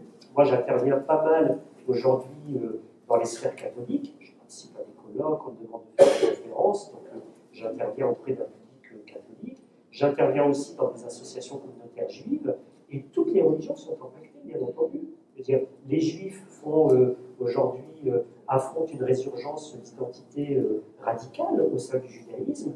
Les catholiques affrontent la résurgence d'identités radicales qui se sont fortement manifestées dans les manifestations contre le mariage pour tous, avec des groupes comme Civitas, les Tradis, etc., qui ont repris pignon sur rue et qui ont fait la jonction avec des personnes musulmanes qui se sont engouffrées dans leur stratégie, dans des on va dire, regroupements qui, moi, personnellement, m'interpellent un peu parce que ça se doute d'un discours quand même assez violent. Il y a un discours catholique qui est très violent aujourd'hui, violent au sens symbolique du terme, qui s'engouffre dans les identitaires, etc. Il y a des amis prêtres qui, dans le Nord, à Paris, dans l'Ouest de la France, affrontent quelques difficultés. Monsieur le prêtre pourra nous dire ce qu'il en est ici dans votre secteur. Mais oui, sauf que, quand même, la dimension eschatologique et la dimension de violence physique, pour la France, elle touche quand même beaucoup plus les musulmans. Pour la France. Dans d'autres pays, bien entendu, en Asie du Sud-Est, il y a des groupes sikhs, des groupes identitaires sikhs, des groupes identitaires bouddhistes qui sont en train de massacrer des musulmans. En Afrique centrale, il y a des conflits politiques qui ont pris appui sur les identités ethniques et malheureusement, les identités ethniques, elles recoupent dans ces pays, je pense à la Côte d'Ivoire, je pense à l'Afrique, au Centrafrique, je pense au Nigeria, etc. Je donne un exemple très simple. Au Nigeria, il y avait une dizaine de provinces il y a 30 ans de ça. Les gouvernements successifs ont voulu fragmenter la société pour mieux tirer leur épingle du jeu. Aujourd'hui, on est à 40 provinces ou je ne sais plus quoi au Nigeria. Les provinces recoupent les identités ethniques, les identités ethniques recoupent les identités religieuses, et le gouvernement central, il octroie des privilèges à telle ethnie par rapport à telle autre ethnie, notamment pour l'exploitation des richesses, si bien qu'après, les gens se bouffent la gueule, et puis on fait des massacres. Donc nous, qu'est-ce qu'on voit? On voit des massacres sur la base de l'identité religieuse, mais en fait, le problème de fond, c'est un problème d'exploitation des richesses et de maintien du gouvernement en place. Donc là, je ne vais pas rentrer sur l'Afrique parce que c'est mon dada, et puis je vais... mais c'est... Donc oui, il peut y avoir des identités comme ça. Mais en ce qui nous concerne, aujourd'hui, c'est pour nous comment préserver. On n'a pas de cathos. Il commence à y en avoir. Dans l'ouest de la France, il y a des groupes de cathos. C'est pas un scoop que je vous dis, mais il y a des groupes de cathos qui commencent à faire du paintball, etc., dans la forêt et tout, et puis qui disent on va aller combattre avec nos frères chrétiens en Irak contre les musulmans et tout. Entre ce qu'ils disent, ce qu'ils vont faire, bon, il y a toujours un décalage, mais entre potentiellement on passe du paintball à des ratonnades contre des musulmans pour leur faire goûter un peu comme a fait la Ligue de défense juive. Tu sais, la LDJ, la Ligue de défense juive, c'est 40 personnes. Ils sont quelques dizaines à peine. Ils ne sont pas représentatifs d'un mouvement chez les juifs, mais ils sont en capacité de faire des ratonnades, de casser la figure à des hommes musulmans ou à des femmes musulmanes, et c'est ce qui s'est passé dans la société française. Donc, est-ce que des groupes comme ça peuvent potentiellement passer à l'acte? Malheureusement, oui.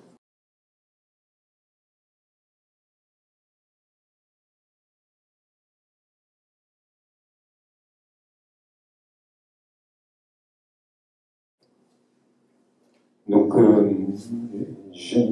j'accueille bien cette question avec le cœur ouvert, parce qu'elle est importante. On se ressemble dans tout ce que j'ai entendu. Je peux reconnaître des choses qui, suivant les temps et les lieux, processus de radicalisation ou autres, peuvent se passer, je pense, dans toutes les religions, et sans doute aussi dans d'autres courants de pensée. La notion de séparation de certains groupes, elle existe aussi aujourd'hui dans la religion chrétienne, le fait de séparer de la société, des petits groupes, ça existe. On peut trouver le phénomène parallèle. Alors de fait, actuellement, je ne pense pas que ce soit chez nous avec des potentialités de violence importantes. Ceci dit, c'est une vigilance que nous avons à avoir parce que, de fait, les violences en excitent toujours d'autres. Et on a à être très prudent par rapport à ce que peuvent produire la médiatisation importante et la réalité de violence actuelle. Voilà. On a reçu, nous, à Saint-Chamond, des chrétiens venant d'Irak. On souhaite bien les faire évoluer en les accueillant pour leur faire découvrir une société qui est la nôtre et qu'ils entrent dans une relation pacifique avec le lieu où ils sont.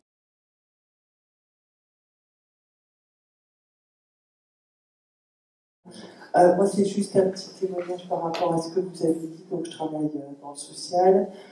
Et là, on vient d'être habilité donc, au niveau de la préfecture pour mettre en place une cellule d'écoute et d'accompagnement des familles pour les jeunes en voie de radicalisation. Donc, on n'est pas sur le phénomène spécifiquement musulman, hein, c'est beaucoup plus large. Et du coup, en fin d'année 2014, j'ai travaillé avec mes collègues des Bouches-du-Rhône qui avaient eu 30 mesures. Donc, nous, on a les premières mesures qui arrivent. Alors, j'ai écouté attentivement ce que vous disiez par rapport notamment aux indicateurs d'alerte. Alors, on fait les mêmes constats que tout le monde, c'est-à-dire que ça ne concerne absolument pas, ça ne concerne pas uniquement des jeunes qui ont une culture religieuse et en particulier musulmans, puisqu'on voit qu'on a absolument tout un tas de jeunes avec des cultures familiales diverses et variées. Par contre, dans les analyses de situation qu'on a fait, notamment sur une trentaine de situations dans les Bouches-du-Rhône, nous sur Saint-Étienne, on commence là, donc on n'a pas encore assez de recul, mais sur les Bouches-du-Rhône, on voit que c'est tous des jeunes qui, avant d'avoir ces ruptures avec leurs amis, etc., sont déjà dans des processus de désaffiliation. J'ai en tête par exemple une petite jeune fille qui a 15 ans, séparation des parents, séparation de la fratrie, elle a un accident, elle fait beaucoup de danse et elle ne peut plus faire de la danse. Et on voit que petit à petit, en fait, son parcours préalable l'amène à raccrocher vers autre chose. Et voilà, donc je trouve, c'était juste pour vous dire qu'on commence à faire remonter ces indicateurs. On voit vraiment qu'on est sur des jeunes avec des parcours un peu de désaffiliation. Et on travaille, donc alors, ce qu'on est en train de mettre sur ça, enfin, c'est pas sur Saint-Étienne, ça concerne la Loire. Alors, il n'y a pas tant de situations que ça. Aujourd'hui, on a identifié une petite vingtaine de situations de jeunes. Alors, quand je dis jeunes, c'est principalement des 13, 22, 23 ans. Voilà. Qui sont concernés. Il y a aussi un gros boulot à faire avec les parents, parce que les parents, effectivement, quand les enfants se convertissent à l'islam dans des familles qui n'ont pas cette culture, tout de suite ça prend des proportions folles, et qu'effectivement, tous les jeunes qui se convertissent à l'islam ne sont pas forcément dans des voies de radicalisation, donc il y a tout un travail à faire aussi avec les parents. Et c'est simplement ce que je voulais dire. Nous, on voit, il me semble qu'il y a quelque chose qui est en train d'apparaître sur des jeunes qui sont déjà dans des processus de désaffiliation, et ça ramène aussi tout ce public qu'on connaît des décrocheurs. On a déjà pas mal travaillé avec les décrocheurs, et on voit qu'on est un peu sur les mêmes parcours. Voilà. Alors maintenant, évidemment, sur les techniques de désendoctrinement, on est en train de travailler notamment avec les psychologues pour voir comment faire. On a des choses là à prendre, mais je trouve que c'est terrible parce qu'en même temps, on est bien dans le résultat d'une société où on a quand même un gros délitement du lien social, et on est en train de le payer cher avec ces gamins qui nous pètent à la figure, mais qui disent quelque chose de notre responsabilité d'adulte.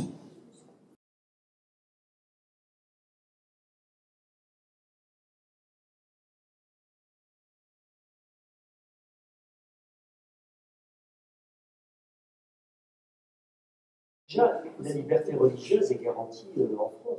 Donc, si je suis d'une confession religieuse et je désire m'habiller d'une certaine façon, vivre ma religion d'une certaine façon, personne ne me l'interdit sous réserve du respect de l'ordre public. Bon, c'est vrai qu'il y a eu la fameuse loi de 2011 sur la dissimulation du visage dans l'espace public, avec un raidissement, si on peut dire, de la loi de séparation. Aujourd'hui, on est dans une laïcité qui devient une laïcité très combative, avec deux types de discours qui s'affrontent. Un discours qui est celui de la laïcité juridique. Donc la laïcité, c'est la laïcité de l'État, pas de la société. Et l'État doit s'interdire de s'immiscer dans la définition de ce qui est religieux ou pas religieux. Et un second type de discours qui consiste à dire alerte, péril dans la demeure, les musulmans sont à nos portes. Non, ils sont déjà là. Et ils vont prendre le pouvoir dans peu de temps, et ils vont transformer toute la société. Donc, il faut se défendre, et pour se défendre, il faut ranger la religion dans le champ de l'invisibilité. Alors moi, je suis formateur de profession, j'interviens entre autres dans le champ de l'interculturalité, et je vois des situations où on marche complètement sur la tête.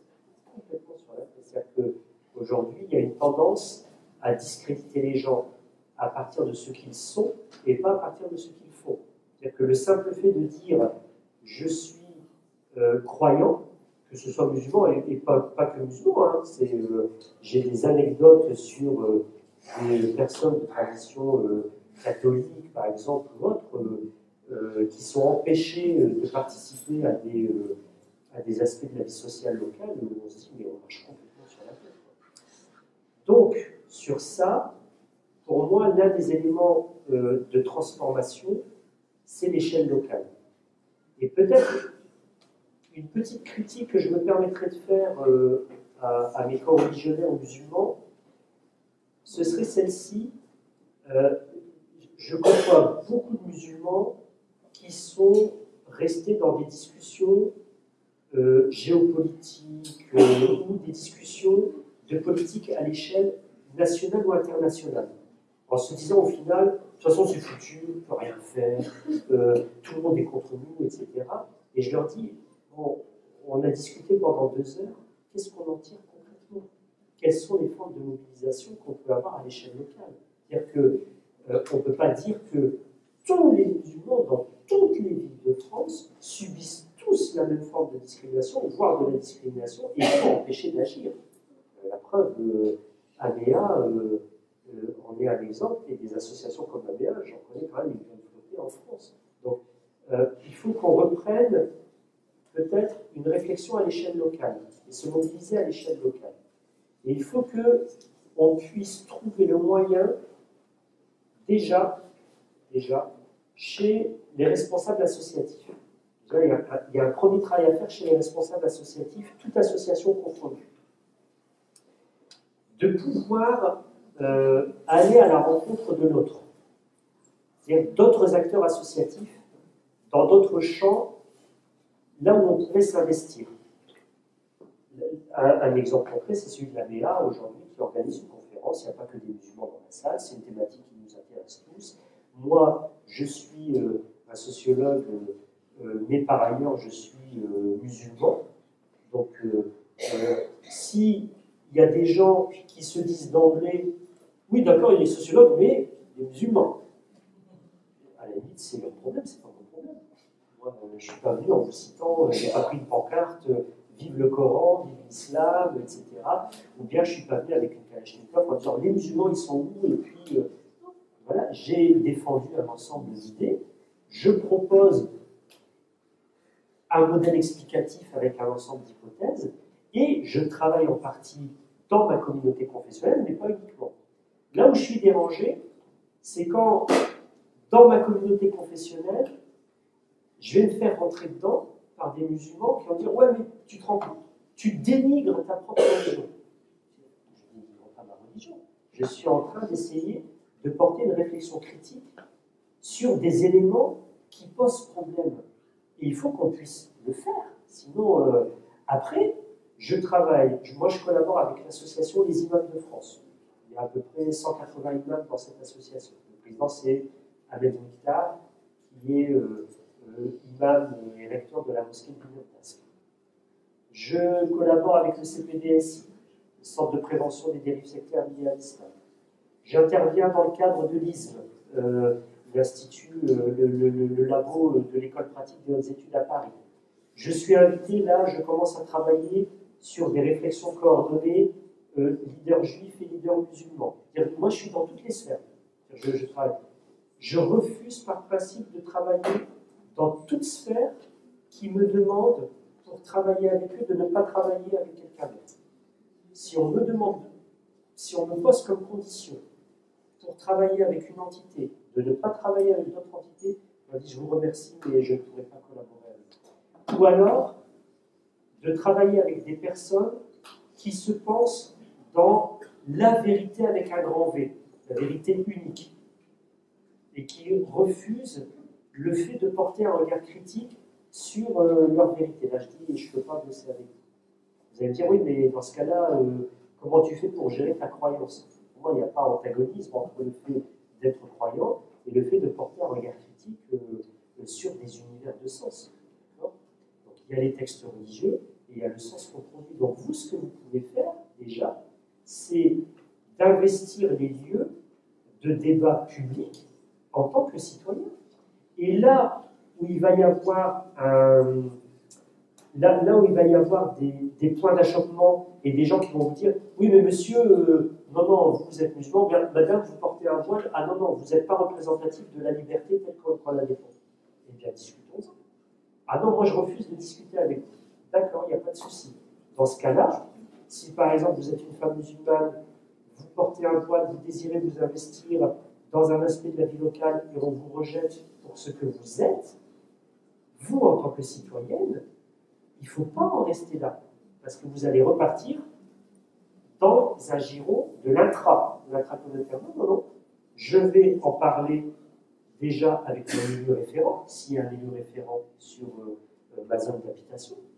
Je peux en parler aujourd'hui, il y a quand même suffisamment de relais associatifs, et je vais essayer de trouver quel type de personnes vont pouvoir faire les jonctions. Parce qu'aujourd'hui, on manque de jonctions, de personnes qui peuvent faire les liens. Madame travaille dans un centre social, vous êtes une personne qui fait, vous faites la jonction entre des types de publics. Il y a des élus qui font la jonction. Il y a des personnes d'associations culturelles ou sociales, ils font la jonction entre des catégories de population. Il faut s'appuyer sur ces gens-là et s'investir aussi. Mais il y a un coût.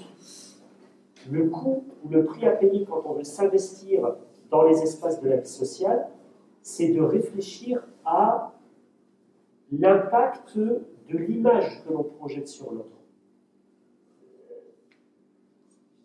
On ne peut pas l'évacuer d'un point de vue sociologique, c'est-à-dire que quand j'interagis avec l'autre, qui est différent, je veux être reconnu dans ce que je suis, dans mon identité, mais que je le veuille ou non, je projette sur lui une certaine image. Et le problème que nous affrontons en tant que musulmans, c'est que notre religion est considérée comme une religion potentiellement ou réellement pathogène, c'est-à-dire, en gros, là où ils vont, ils foutent le bazar. Donc, cette crainte-là, nous ne pouvons pas l'évacuer d'emblée. On doit y réfléchir. Vous allez dire, oui, mais attends, là, tu nous demandes à nous, les musulmans, encore de faire un effort. Oui, il faut y réfléchir, pas pour faire tête basse ou bien j'ai un voile, si c'est comme ça, tu dois enlever ton voile pour participer aux espaces de la vie sociale. C'est pas ça que je dis. Ou bien, ouais, mais moi j'ai une barbe un peu fournie, donc tu es en train de me dire je dois raser ma barbe. Non, c'est pas ça. C'est réfléchir à quel type de discours je vais construire, comment je vais parler, comment je vais agir avec les autres. Donc, il faut aussi réfléchir à ça pour mieux interpeller l'autre sur ses contradictions. Parce que l'autre aussi a ses contradictions. Et je ne pourrais l'interpeller sur ses contradictions que si moi je fais un travail critique aussi sur moi. Et aujourd'hui, je pense que vous êtes suffisamment nombreux en tant que musulmans pour en discuter entre vous, pour avoir des associations relais, etc. Là où je vois un problème, moi, chez les musulmans, c'est qu'il y a quand même une fracture assez importante, je dis comme je le pense.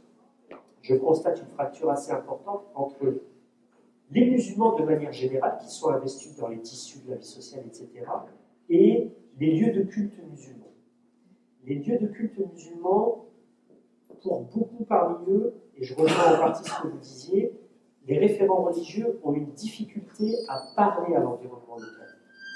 Soit parce qu'ils ne maîtrisent pas la langue, soit parce qu'ils ne maîtrisent pas les codes culturels de l'environnement.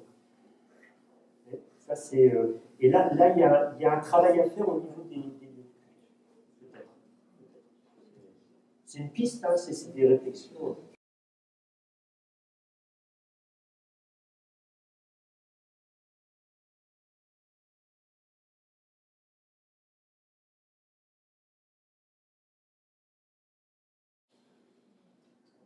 Ah.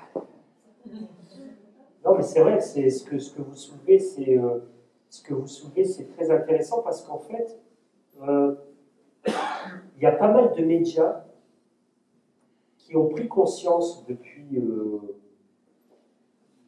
2-3 ans là, de toutes les conséquences de ce qu'ils ont véhiculé comme message pendant des années et des années. Donc ils ont commencé, on voit quand même, on l'a vu surtout dans l'après-Charlie Hebdo, il y a pas mal de médias qui allaient quand même un peu avec des pincettes, etc. Donc c'est pour ça qu'il y a eu des groupes de pression, mais attendez, vous dédouanez les musulmans, il n'y en a que pour les musulmans, que c'est les musulmans victimes, etc. Donc d'autres médias qui ont essayé de faire contrepoids, etc. Mais j'ai eu l'occasion de discuter avec pas mal de journalistes qui ont infléchi quand même leurs analyses, les types de discours, mais bon, on a un passif maintenant qui date en gros de la révolution iranienne pour l'époque récente, hein, parce qu'avant il y avait déjà des images péjoratives sur l'islam. Après la révolution iranienne, la première sortie de Pierre Mauroy en 83 dans les grèves Peugeot Citroën, où il dit qu'il y a un groupe d'ouvriers qui sont qui sont comment il y a l'expression en gros qui était radicalisée et puis qui avait entraîné tous les autres ouvriers dans la grève, etc. Et de là on découvre l'islam. Et puis, ça va être les discours récurrents sur l'islamisme, les musulmans qui sont méchants, etc. Donc, on en a pas mal mangé, ça c'est clair et évident, avec des périodes qui ont alterné. Hein, quand les musulmans nous servent, donc le commandant Massoud et les Afghans, quand ils combattaient les Russes, c'était des bons. Après, quand ils combattent les Américains, c'est des mauvais, etc. Donc, tout ça, le monsieur tout le monde n'y comprend plus grand-chose aujourd'hui, en fait. Monsieur tout le monde... il allume sa télé et puis il se dit en fait, c'est quoi ces gens-là? C'est qui? Qu'est-ce qu'ils veulent ces gens-là? Donc lui, il sort dans la rue et puis il voit un musulman qui a un attribut de visibilité et puis il a tendance à dire bon, celui-là, il veut quoi? Ça, c'est la conséquence.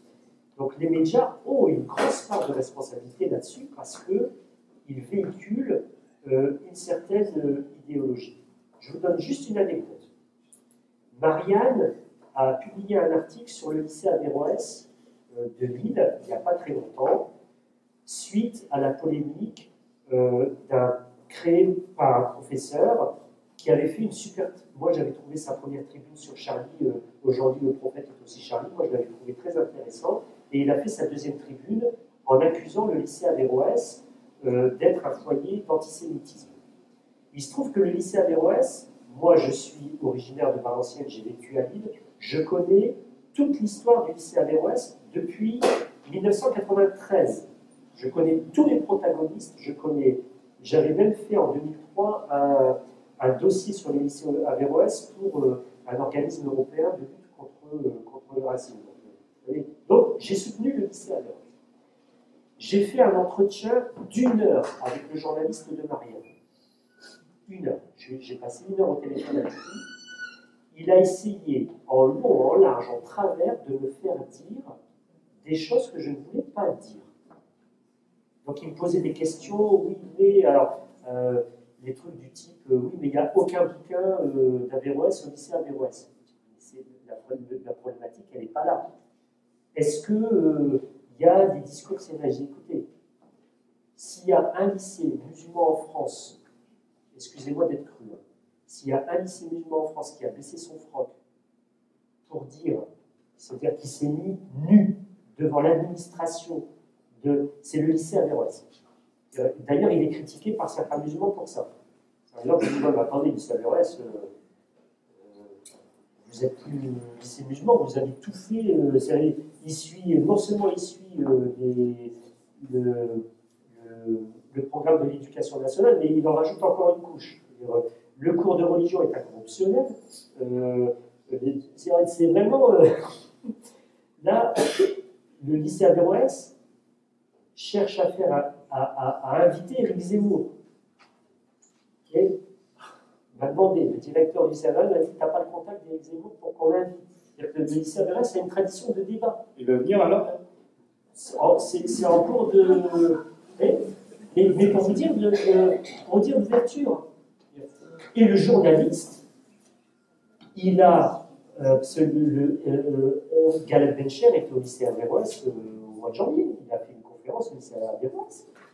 Avant lui, il y a eu d'autres. C'est qui? C'est la Péronie. Non, François Dubé, qui doit aller au lycée Averroès. Mais le lycée Averroès fait des débats de fou. Donc, ce prof, moi, j'ai considéré qu'il était de mauvaise foi, purement et simplement, à l'aune de toutes les indications. Donc, le journaliste a fait son article. Et il a fait un article à charge en mettant des éléments, mais qui sont complètement de mauvaise foi. C'est comme si je disais, ouais, mais quand même, cette salle, ouais, mais vous voyez bien que les fleurs, elles sont en plastique. J'ai résumé toute la salle à un bouquet de fleurs en plastique. c'est un moment. Donc oui, les médias ont une part de responsabilité et il faut les remettre en place. Mais il faut les remettre en place d'une façon qui soit intelligente. Et parallèlement, il faut combattre de manière très forte les théories du complot. Pour moi, je considère que toutes les choses sont dans un rapport dialectique. Quand je veux agir sur un aspect, je dois agir sur un autre aspect. Pour être dans... Je ne vais pas dire dans le juste milieu, parce que pour moi, c'est une expression qui est complètement à côté de la plaque. Il n'y a pas de juste milieu. La justice, c'est parfois d'être d'un côté ou de l'autre côté, pas d'être au milieu. Mais d'avoir un regard qui soit cohérent, il faut toujours combattre les extrêmes. Et aujourd'hui, parallèlement aux médias, vous avez toute la galaxie dieudono-soralienne, etc., qui est en train de faire un carton auprès d'un public jeune qui n'a pas suffisamment de ressorts, d'outils critiques et qui projette sur le monde des théories plus abracadabrantes les uns les autres. Moi, j'ai un ami musulman qui m'a filé le bouquin de Soral Combattre l'Empire, c'est ça C'était ça Le dernier, comprendre l'Empire. Il m'a dit, ouais, il faut absolument que tu lises les deux. J'ai pris, j'ai commencé à lire, j'ai dit, mais attends. Sérieusement, en dehors de toute considération, tu ne vas pas me dire que ce bouquin, c'est un bouquin. Tu ne vas pas me dire qu'il n'y a aucune référence. Rien. Pas une note de bas de page, des trucs qui sont balancés comme ça et qui vous conseillent. Mais ça, je peux en écrire moi tous les jours. Bien sûr. Je prends comme a fait le journaliste de Marianne. C'est la même chose. C'est-à-dire qu'on prend des trucs et on fait des attaques ad hominem. Comme parfois, quand j'interviens dans des salles, alors tel élu n'a pas voulu venir parce qu'il m'a googlisé, puis mais il est musulman, donc je ne viens pas. Non, mais attendez, au moins lisez les articles, au moins lisez les analyses. Ou bien tel gars qui est d'une association laïque, il pose comme condition pour que tu puisses intervenir, que tu prouves que ta religion n'a pas enlevé ton cerveau. Donc, moi, je suis pour, quand on discute, il faut qu'on discute aussi de tous les aspects. C'est-à-dire, pour moi, faire une critique forte des médias, ça signifie également, parallèlement, il faut pouvoir critiquer le contre-discours qui est véhiculé par cette galaxie soralienne, parce qu'il est il est d'une nocivité extrêmement puissante pour les plus fragilisés. Et c'est...